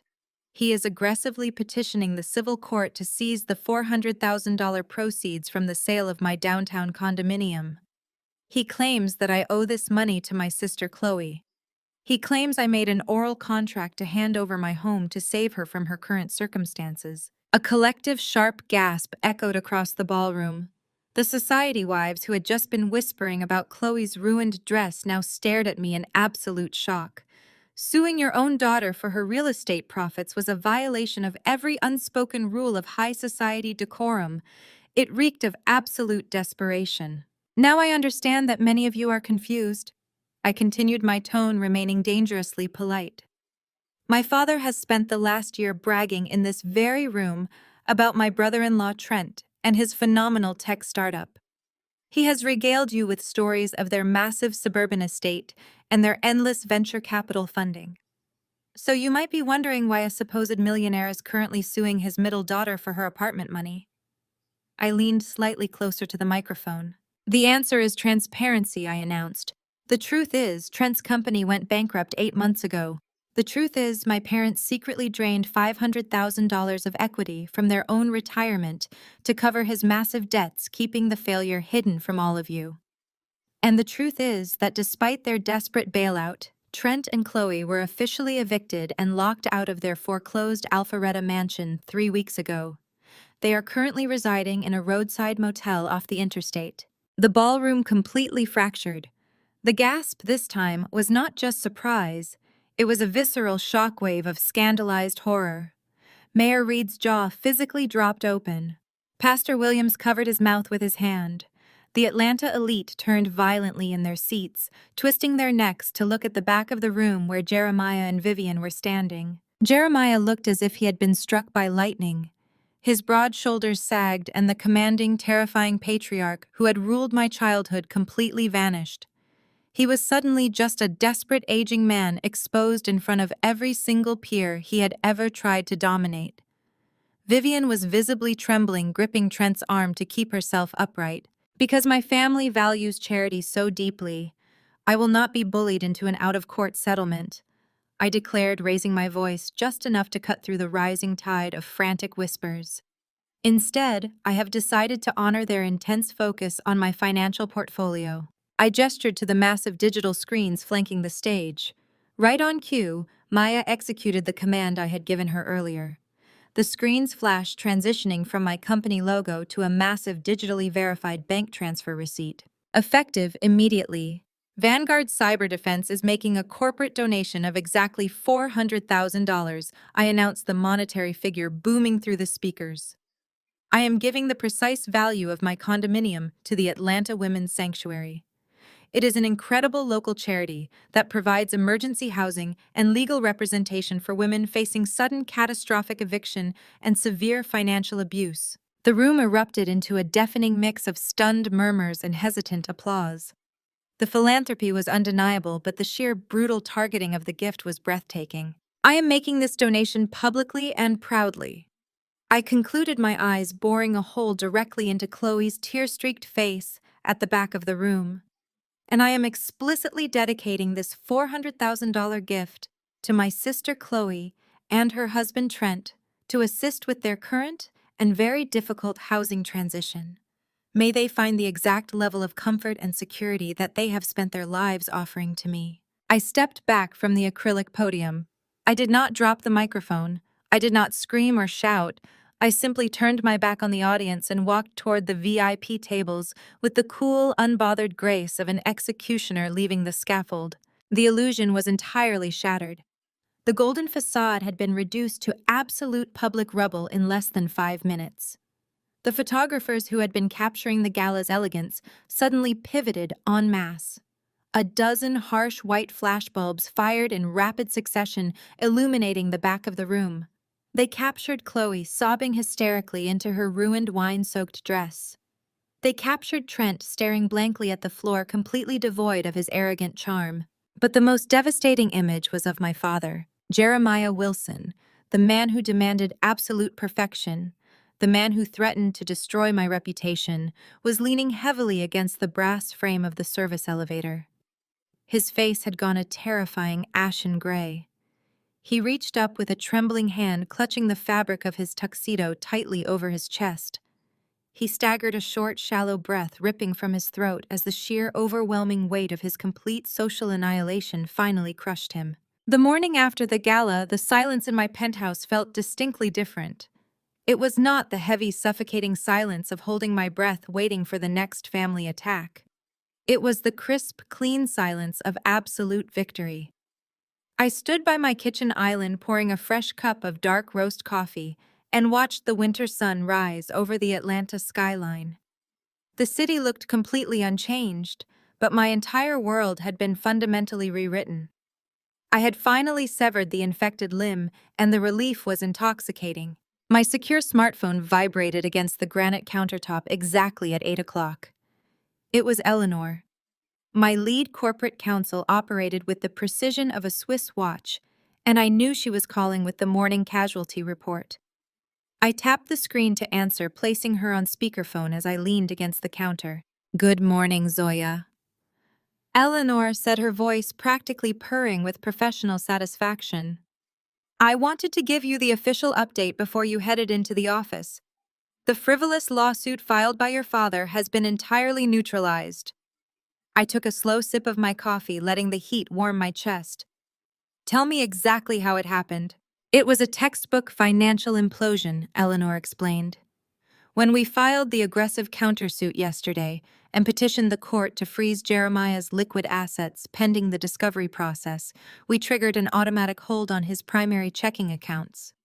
Your father's attorneys, the high-powered Buckhead firm, require a massive rolling retainer to maintain their services. When their accounting department attempted to process Jeremiah's scheduled payment late last night, the transaction bounced due to the freeze." I smiled, staring out at the gleaming skyscrapers. "A firm like that does not work on credit," I noted. "Exactly," Eleanor agreed. "They are sharks just like us." The moment the payment bounced, they ran a rapid internal risk assessment. They pulled his credit and saw the colossal second mortgage he took out on his suburban estate. They saw the sheer volume of his debt-to-income ratio. They realized your father was not a wealthy patriarch dealing with a minor family squabble. He was a bankrupt man standing on a house of cards. They dropped him immediately. They filed a formal motion to withdraw as his legal counsel at 6 this morning, citing a fundamental breakdown in the attorney-client relationship. Without legal representation, his petition for the injunction was automatically dismissed. "The lawsuit is dead, Zoya. You are entirely in the clear." "Excellent work, Eleanor," I said, feeling a profound sense of closure wash over me. "Keep the discovery freeze active on his accounts. Let him feel the full weight of the trap he tried to set for me." I ended the call and walked into my home office, booting up my primary workstation. The legal threat was officially neutralized, but my curiosity regarding the physical fallout required a different set of tools. I opened a secure encrypted messaging channel and contacted Marcus, my head of corporate security.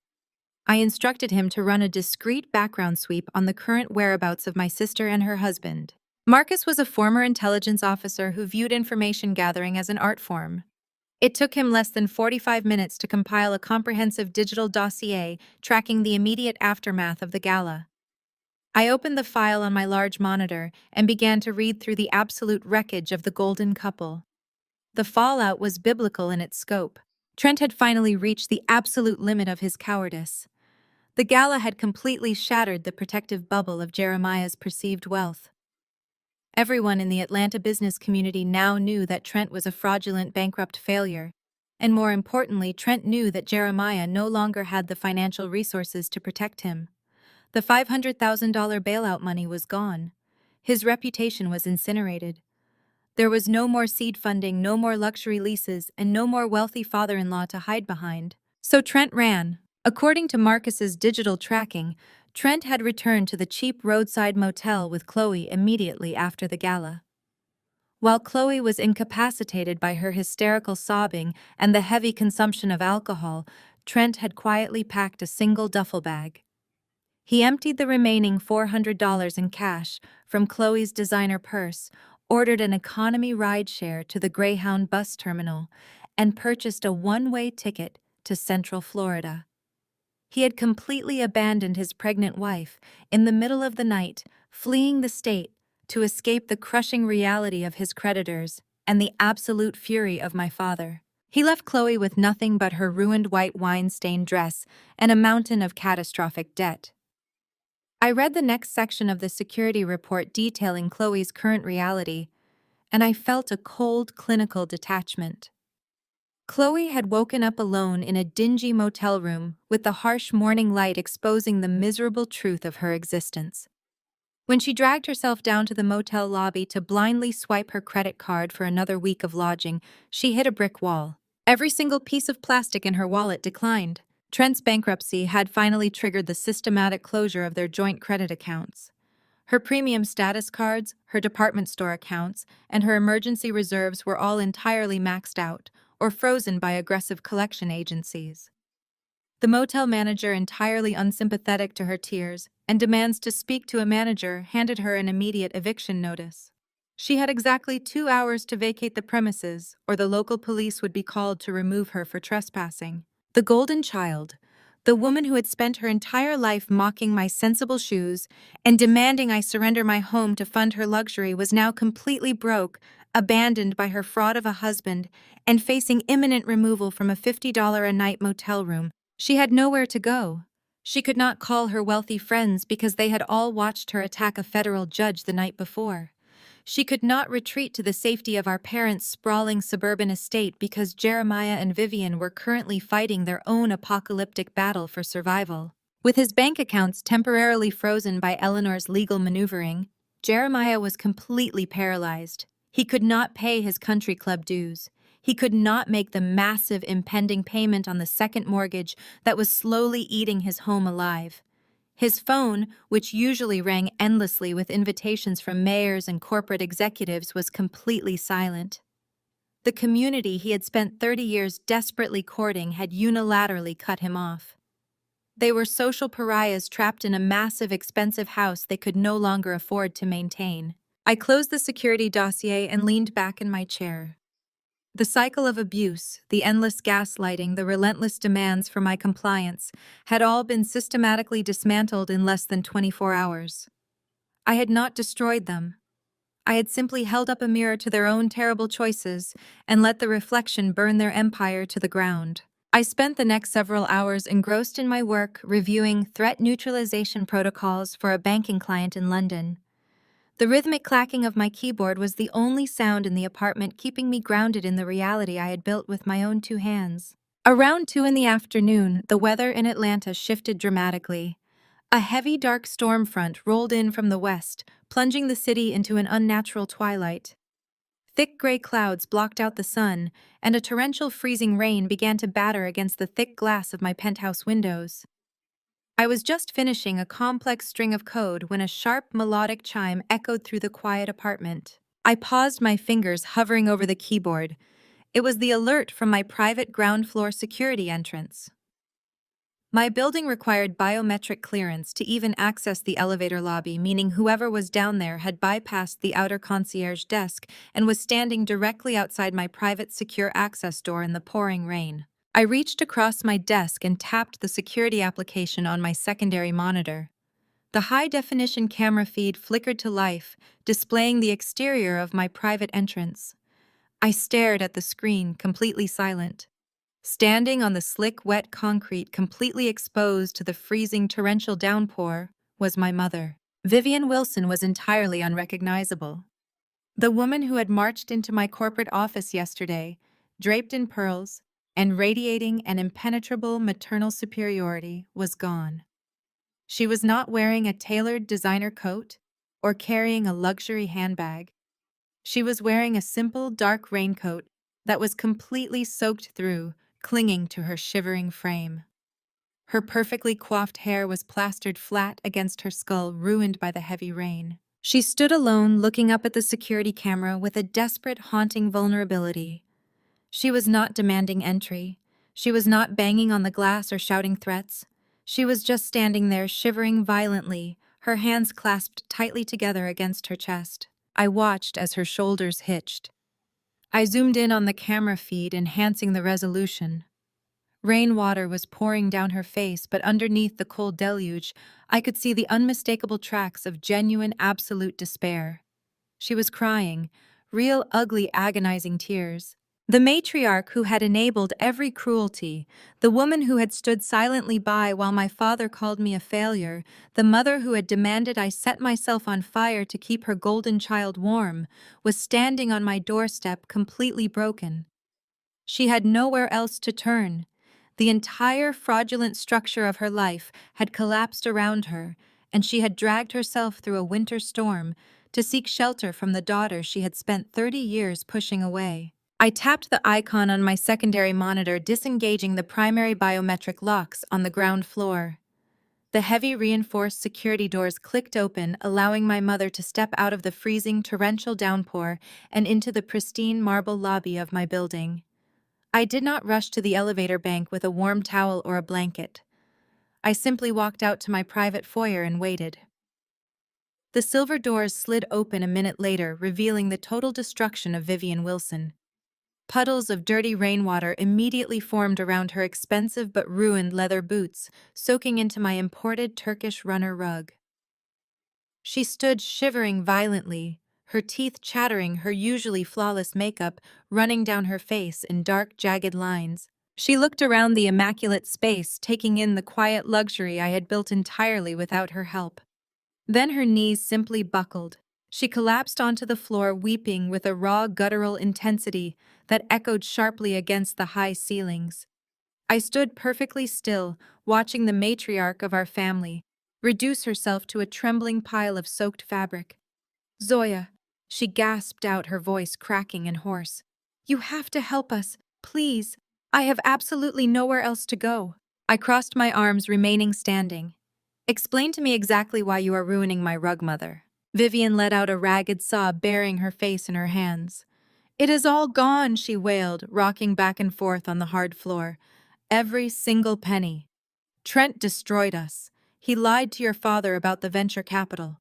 He forged the revenue reports to make his company look profitable. When his creditors started circling, he convinced Jeremiah to leverage the house to bail him out. He promised the return on investment would cover the mortgage within 3 months. We gave him everything, Zoya. We drained the retirement accounts. We took out loans against the estate." I kept my expression entirely neutral. "And you believed a man who has never held a legitimate job in his life over basic financial logic." "We were trying to protect Chloe," my mother sobbed, looking up at me with desperate, bloodshot eyes. "You know how she is, Zoya. She cannot handle reality. She has never worked a day in her life. She is completely helpless without a man to support her. We could not let her face eviction. We thought we were saving her marriage. We thought we were saving her reputation.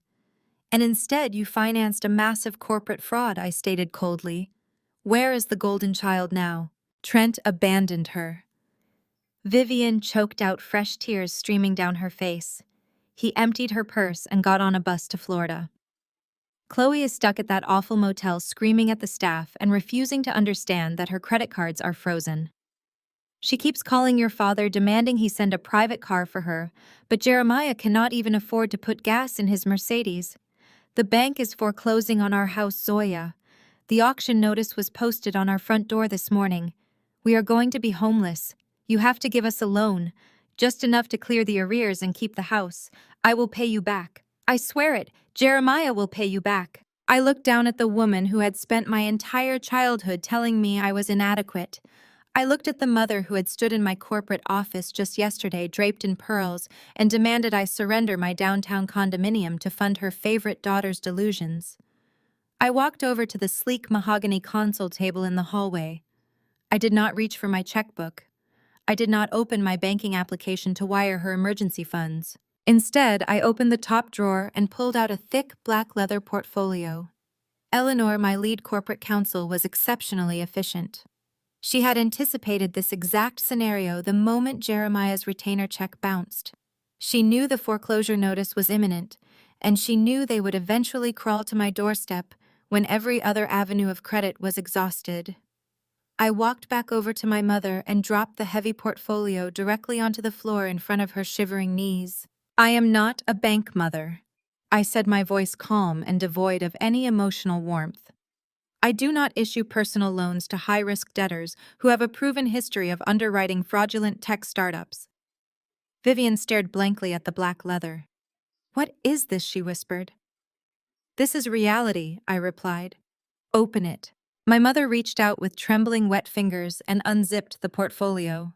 Inside sat a pristine stack of legal documents, printed on heavy archival paper, marked with the aggressive letterhead of my corporate legal team. "You are looking at an ironclad, non-negotiable asset transfer agreement," I explained, walking slowly around her kneeling form. "I will clear the arrears on your suburban estate. I will pay off the massive second mortgage Trent tricked you into opening. I will ensure that you and Jeremiah are not thrown out onto the street in the middle of winter." Vivian let out a sharp gasp of relief, reaching forward as if to grab my ankles in gratitude. "Oh, thank you, Zoya, thank you. We will pay back every cent. I promise you." I took a deliberate step backward out of her reach. "Do not thank me yet," I warned, my tone dropping to a dangerous whisper. "You did not let me finish outlining the terms. This is not a loan. It is an acquisition." Vivian froze, her hands hovering in the air. "What do you mean, acquisition?" she asked, her voice trembling with sudden dread. "I mean that I am purchasing the controlling interest in your survival," I stated clearly. "If I pay off that massive toxic debt, I own the house. The deed will be transferred entirely into the name of a holding company that I control. You and Jeremiah will become my tenants. Furthermore, you will publicly, legally, and irrevocably sign over the total management of your remaining estate to my legal team. You will have no independent access to capital. You will live on a strict monthly stipend allocated by my accountants. You will never write another check or authorize another transfer without my explicit written permission." My mother stared at me, her jaw trembling. "You are taking everything she said, sounding horrified." "I am saving you from living under a highway overpass," I corrected sharply. "But that is not all. Turn to page 14. Vivian frantically flipped through the thick stack of papers, her wet hands tearing the edges of the pages, until she reached the specified section. She read the dense legal jargon, her eyes widening in absolute horror, as the reality of my demands finally registered in her brain. She looked up at me, her face twisted in agony. "You are disinheriting her!" Vivian breathed out, the realization hitting her like a physical blow. "You are forcing us to disinherit Chloe." "Precisely," I confirmed, stepping forward and looking down at her from my full height. "If I save you from living in a motel, Chloe gets absolutely nothing. Her status as the primary beneficiary of the Wilson Family Trust is completely dissolved. She receives zero financial support, zero future inheritance, and zero access to the property I am saving. Her name is legally wiped from the estate. She is entirely cut off from the family resources she has drained for 30 years. Zoya. Please, Vivian begged, sobbing harder. She is your sister. She has nothing. She does not know how to survive out there. You cannot ask me to abandon my baby." "I am not asking you to do anything, Mother," I replied smoothly, turning my back on her and walking toward the kitchen. "I am offering you a business transaction. You have spent your entire life shielding Chloe from the consequences of her own actions while demanding I pay the price. That dynamic ends today in this room. You will sign those papers and legally strip Chloe of her golden child status, or you will leave my apartment and figure out how to survive the foreclosure on your own." I stopped at the edge of the kitchen, taking my phone from my pocket. "You have exactly 10 minutes to read through the contract and sign the final page," I announced, my voice echoing through the quiet luxury of the penthouse. "If those papers are not signed by the time I finish my coffee, I will call my security team to escort you back out into the freezing rain. The choice is yours, Vivian. Choose your house, or choose the daughter who burned it to the ground." Vivian remained on the floor of my foyer, an utterly defeated heap of soaked fabric and shattered pride. The imported Turkish rug beneath her was acting like a sponge, absorbing the dirty rainwater dripping from her ruined designer coat. Her manicured fingers, now wrinkled and visibly trembling from the freezing downpour outside, grasped the thick archival paper of the contract. The ambient, recessed lighting of the penthouse cast harsh, unforgiving shadows across her face as her eyes darted furiously across the dense legal text. I did not offer her a towel. I did not invite her to sit on the furniture. I walked into the kitchen, the soft, rhythmic click of my heels against the hardwood serving as a steady metronome, counting down the 10 minutes I had allotted her. I poured a fresh cup of coffee from the carafe, the dark roast aromatic and grounding, and leaned against the marble island to watch her through the open archway. I could see the exact moment her eyes reached section 4. Her breath hitched violently in her throat. Her head snapped up, her eyes wide with a fresh wave of absolute, unadulterated horror. She scrambled to her feet, her wet boots slipping slightly against the marble tile as she clutched the open leather portfolio to her chest. "Zoya, what is this clause?" Vivian demanded, her voice shrill, suddenly shedding the defeated weeping tone she had carried in from the storm. "What does this mean? You cannot possibly enforce this." I took a slow, deliberate sip from my mug. "It means exactly what it says on the page. Mother. Section 4 outlines the mandatory compliance protocols for your continued tenancy in the estate. If I am going to underwrite your survival, if I am going to throw my own capital into the black hole of your massive debts, I am going to require absolute assurance that the toxic behavioral patterns that led to this catastrophic bankruptcy are permanently dismantled. You and Jeremiah will attend intense weekly psychiatric therapy sessions." Vivian looked as though I had just struck her across the face with a physical weapon. "Therapy," she gasped out, genuine revulsion twisting her features.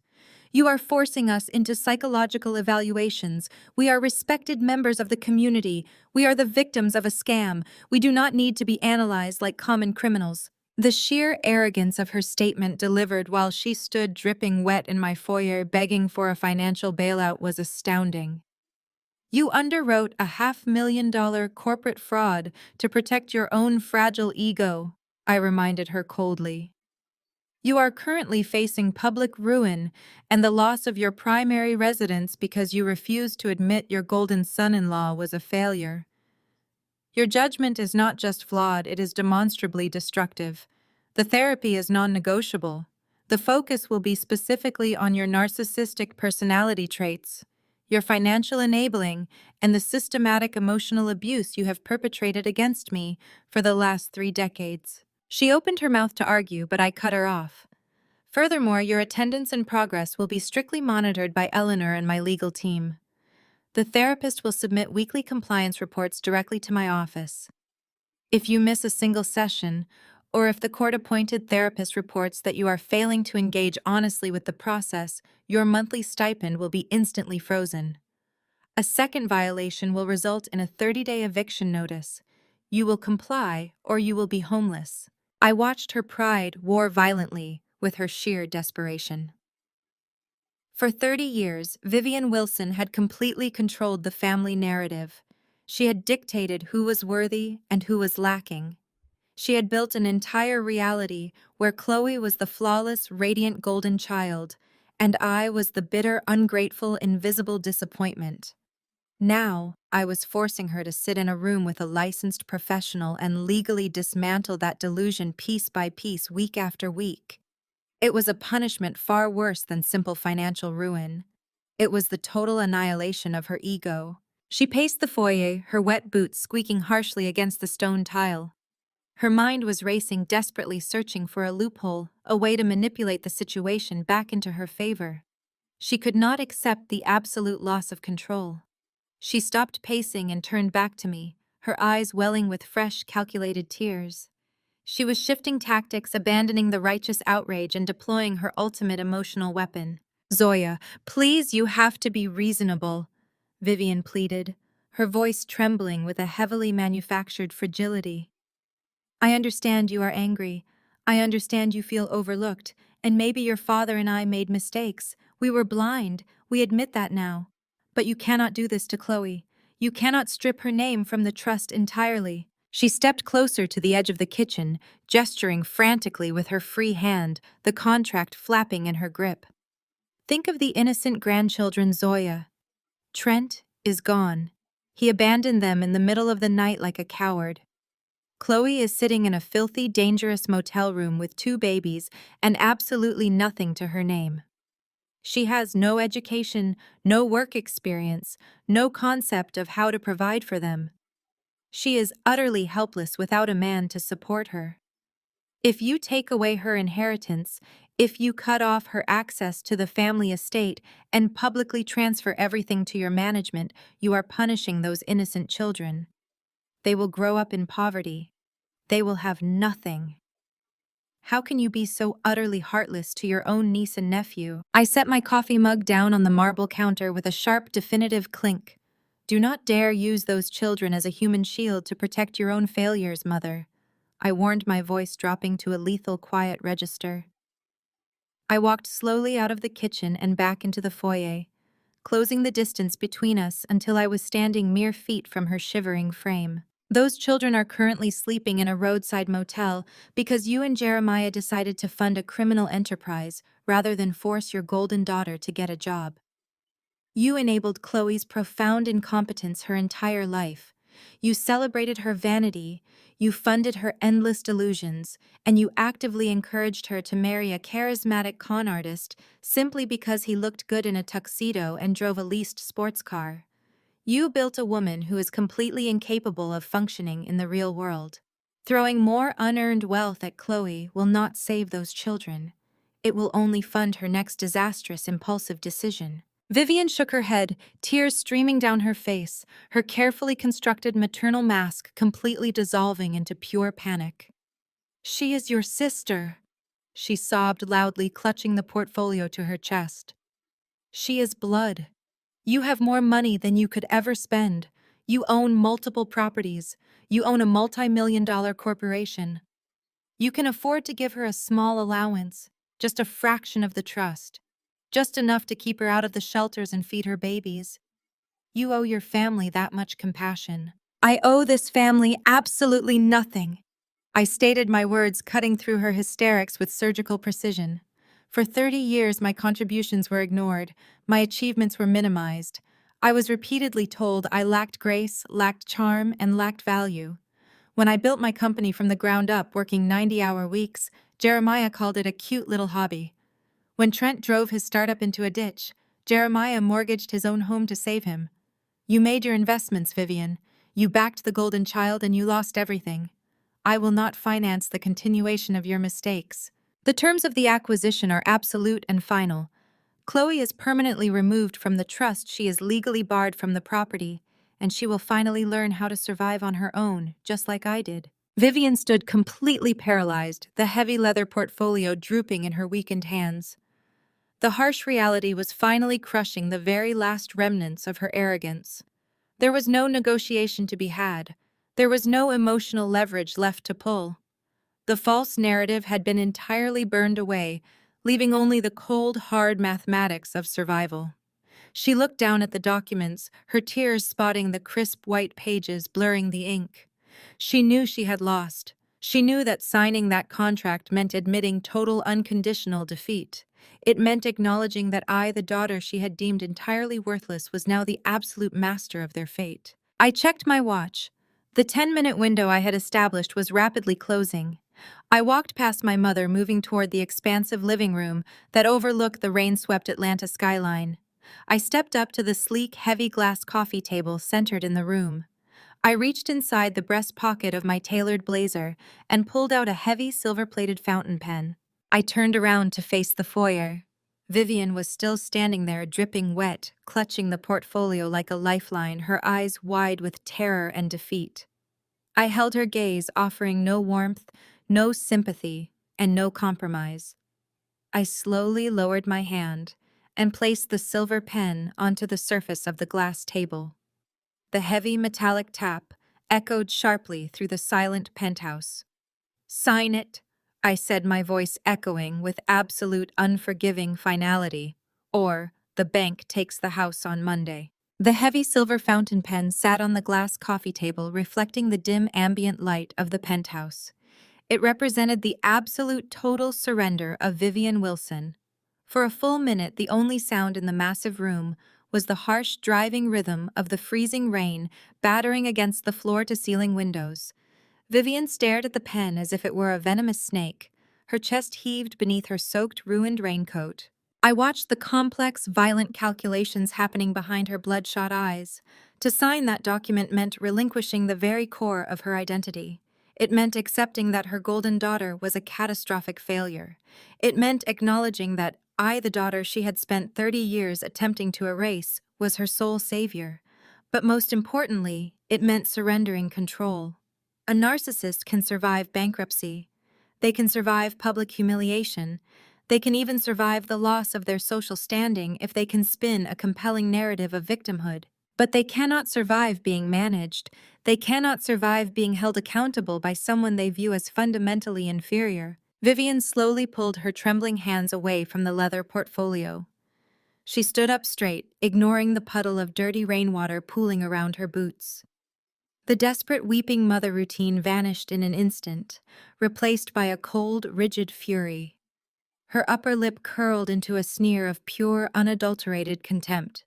She looked at me not as a daughter but as an enemy combatant who had just committed an unforgivable act of treason. "You think you are so clever, Zoya?" she hissed, her voice dripping with venom. "You think this money makes you powerful. You think you can humiliate us in front of the entire city and then force us to bow down and beg for your scraps. You want to strip Chloe of her birthright just to satisfy your own bitter, pathetic jealousy." I did not flinch. I did not raise my voice. I simply watched the inevitable implosion of her ego. "You are demanding that I hand over my home and my autonomy to you." Vivian continued, her tone rising into a sharp, frantic crescendo. "You are demanding that I subject myself to weekly interrogations by some court-appointed shrink just so you can sit in this glass tower and feel superior. You want to own me. You want to put a leash on your own parents. The offer is entirely straightforward." "Mother," I replied, my voice perfectly calm. "Accountability in exchange for shelter. It is the exact same standard the rest of the world operates under. I will never submit to you." Vivian spat out, her eyes flashing with a dark, irrational pride. "I am your mother. You owe me your absolute respect. I would rather lose the house than be controlled by you." There it was, the absolute unfiltered truth. She did not care about the innocent grandchildren sleeping in a dirty motel room. She did not care about saving Jeremiah from the catastrophic stress of a foreclosure. She did not even care about keeping a roof over her own head. Her pride, her absolute desperate need to maintain her unearned authority over me, was infinitely more valuable than her own physical survival. She was willing to drag her entire family into absolute poverty rather than admit I had won. I felt a profound, permanent shift in my chest. The last lingering microscopic thread of daughterly obligation completely snapped. It did not hurt. It felt like breathing pure oxygen for the first time in my life. I gave her a single, slow nod, acknowledging the finality of her choice. I reached down and picked up the heavy leather portfolio from the glass table. I did not say a word as I walked past her dripping form and moved deliberately toward my home office. Vivian turned, following my movements with a sudden flicker of uncertainty breaking through her rage. She watched as I bypassed my desk and approached the heavy-duty industrial cross-cut paper shredder sitting in the corner of the room. I unzipped the portfolio, pulling out the thick stack of pristine legal documents, the asset transfer agreement, the mortgage payoff authorization, the trust dissolution papers, the absolute final lifeline for the Wilson family. "What are you doing?" Vivian demanded, taking a hesitant step toward the office doorway. I powered on the machine. The sharp mechanical hum filled the room. "I am respecting your decision, Mother," I said coldly. I fed the first 50 pages directly into the steel teeth. The shredder aggressively devoured the heavy archival paper, ripping the legally binding salvation into thousands of tiny, illegible white ribbons. Vivian let out a sharp, strangled gasp, taking another step forward as the second half of the contract went into the blades. The mechanical grinding sound was absolute. It was the sound of a bridge being permanently, violently burned. "You cannot do that!" Vivian shrieked, the reality of her decision suddenly colliding with her irrational pride. "We need that money, Zoya. You cannot just throw it away." I hit the power button, silencing the machine. I dropped the empty leather portfolio into the nearby wastebasket and walked back into the foyer. I bypassed Vivian entirely and placed my hand on the heavy brass handle of my private secure entrance. I pulled the door open, letting the freezing roaring wind of the Atlanta storm whip into the pristine lobby. "Then lose it," I stated, my voice carrying the absolute finality of a judge delivering a sentence. I did not wait for her to argue. I did not listen to the sudden frantic backpedaling as she realized her bluff had been called and I held all the cards. I simply stepped aside and waited. Vivian looked at the shredded paper in the office, looked at the freezing rain pouring through the open doorway, and finally looked at me. She saw an impenetrable fortress. She saw a woman who could no longer be manipulated, shamed, or controlled. Her shoulders slumped. The vicious matriarch vanished, leaving only a broken, destitute woman standing in a puddle of her own making. She pulled her ruined raincoat tighter around her shivering frame and walked slowly out the door, disappearing into the dark, violent storm. I closed the heavy reinforced door and engaged the primary biometric deadbolts. The heavy steel locks clicked into place, sealing the perimeter. I was finally completely untouched. 6 months later, the sweltering, humid heat of a Georgia summer baked the asphalt of the city. I sat in the heavily air-conditioned sanctuary of my corner office at Vanguard Cyber Defense, reviewing a quarterly risk assessment matrix. Eleanor, my lead counsel, knocked lightly on the glass door before stepping inside, holding a slim manila folder. She placed the folder perfectly square on my desk. "The final closure report, Zoya," she said, taking a seat opposite me. Everything proceeded exactly as the mathematics dictated. I opened the folder. The first document was a public record of sale. The sprawling Alpharetta estate, the massive brick mansion that had served as the headquarters for Jeremiah and Vivian's 3-decade campaign of psychological warfare, had been sold at a public foreclosure auction. The bank had seized the property, entirely liquidating the assets to cover the massive debts Trent had incurred. My parents, the former kings of the country club elite, had been forcefully removed by county sheriffs when they refused to vacate the premises on the final eviction date. According to Eleanor's quiet, discreet tracking, they had been forced to downsize into a cramped 2-bedroom apartment in a highly undesirable industrial suburb. Jeremiah had suffered a mild cardiac event brought on by the catastrophic stress and was currently working as a mid-level consultant for a logistics firm, making a fraction of his former income. Vivian had completely withdrawn from society, unable to show her face in public without enduring the absolute humiliation of her ruined status. They were trapped in a tiny space, blaming each other for the collapse of their empire. I turned to the next page. It contained the status report on Chloe. Trent had never returned from Florida. He was officially a ghost, running from multiple federal warrants for wire fraud and embezzlement. He had left his golden wife entirely holding the bag. Without a husband to fund her delusions and without parents who could afford to bail her out, Chloe had slammed violently into the concrete wall of the real world. The security photographs Eleanor had discreetly procured were staggering. Chloe was no longer draped in private designer labels. She was wearing a rigid, unflattering polyester uniform polo shirt. She had been forced to secure a minimum-wage retail job at a massive big-box store to meet the basic requirements of her low-income housing assistance. I stared at the photograph of my sister standing behind a cash register, looking exhausted, hollowed out, and completely defeated by the reality of standing on her feet for 8 hours a day, dealing with aggressive customers. The golden child had finally been forced to join the working class. However, I was not entirely heartless. I simply operated with absolute unyielding boundaries. The final document in the folder was the quarterly statement from the Phoenix Educational Trust. I had established the blind third-party trust 3 months ago, utilizing a highly encrypted proxy firm to ensure the origin of the funds remained completely untraceable. I had no intention of allowing my niece and nephew to starve simply because their mother was profoundly incompetent and their father was a criminal. The trust operated with brutal clinical efficiency. It paid the children's elementary school directly for their daily hot lunches. It paid the designated pediatrician directly for their essential medical care. It covered the exact cost of their basic winter coats and school uniforms through direct vendor accounts. But it was ironclad. Chloe could not touch a single solitary cent of the capital. She could not divert the lunch money to buy herself cosmetics. She could not liquidate the medical funds to maintain her fading social status. The lawyers managing the trust treated her with the exact same suspicion they would treat a hostile corporate entity. She was kept entirely in the dark, forced to work her retail shifts while her children were quietly kept fed and clothed by an invisible benefactor. My secure smartphone buzzed on the desk, breaking my concentration. I picked it up, checking the encrypted lock screen. The notification showed a text message from a blocked unknown number.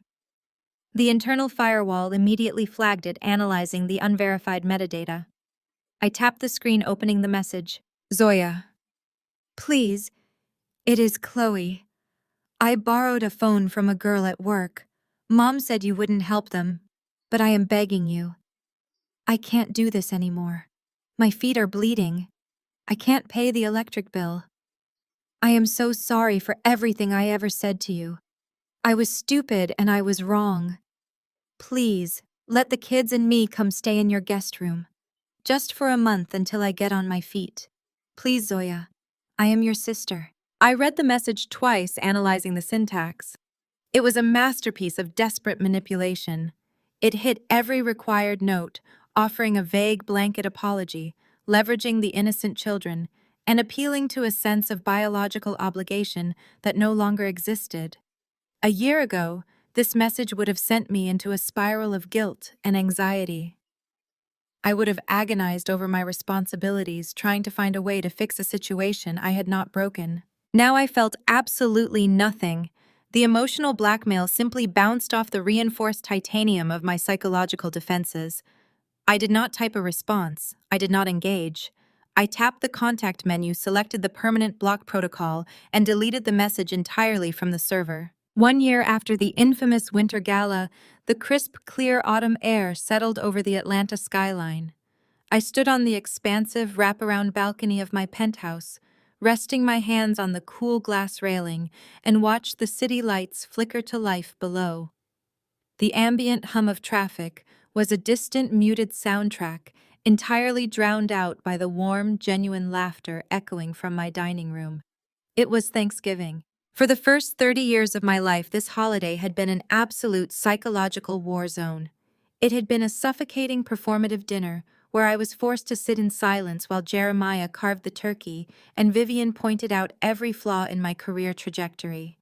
It had been a day of walking on eggshells, praying I would not trigger a catastrophic argument simply by existing in their line of sight.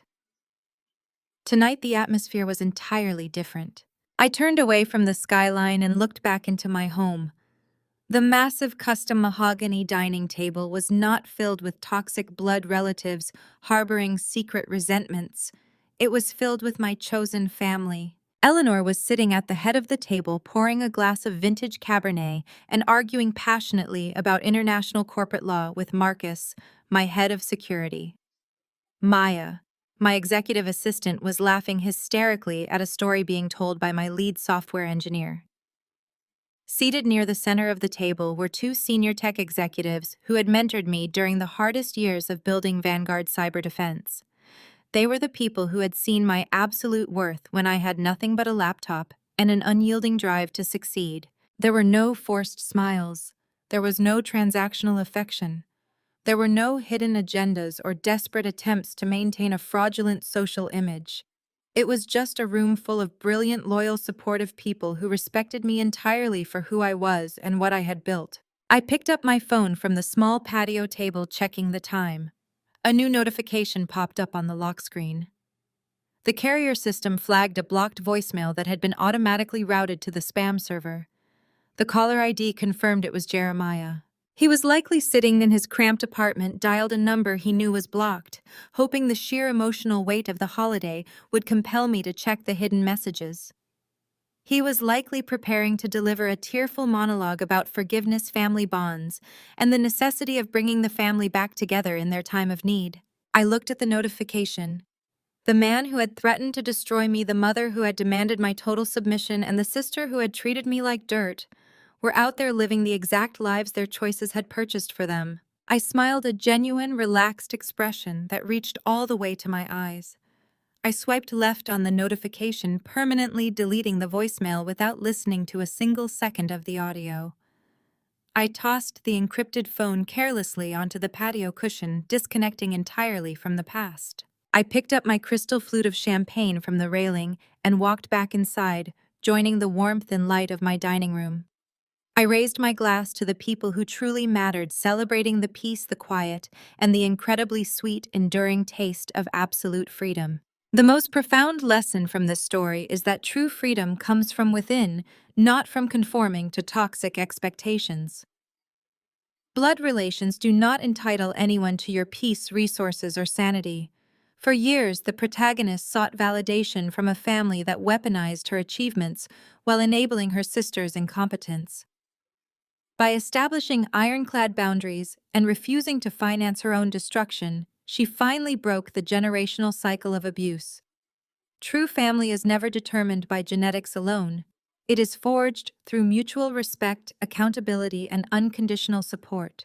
You must unapologetically choose yourself before you can ever truly thrive. Share your journey of walking away from toxic relatives in the comments below and hit subscribe for more empowering stories of survival and success.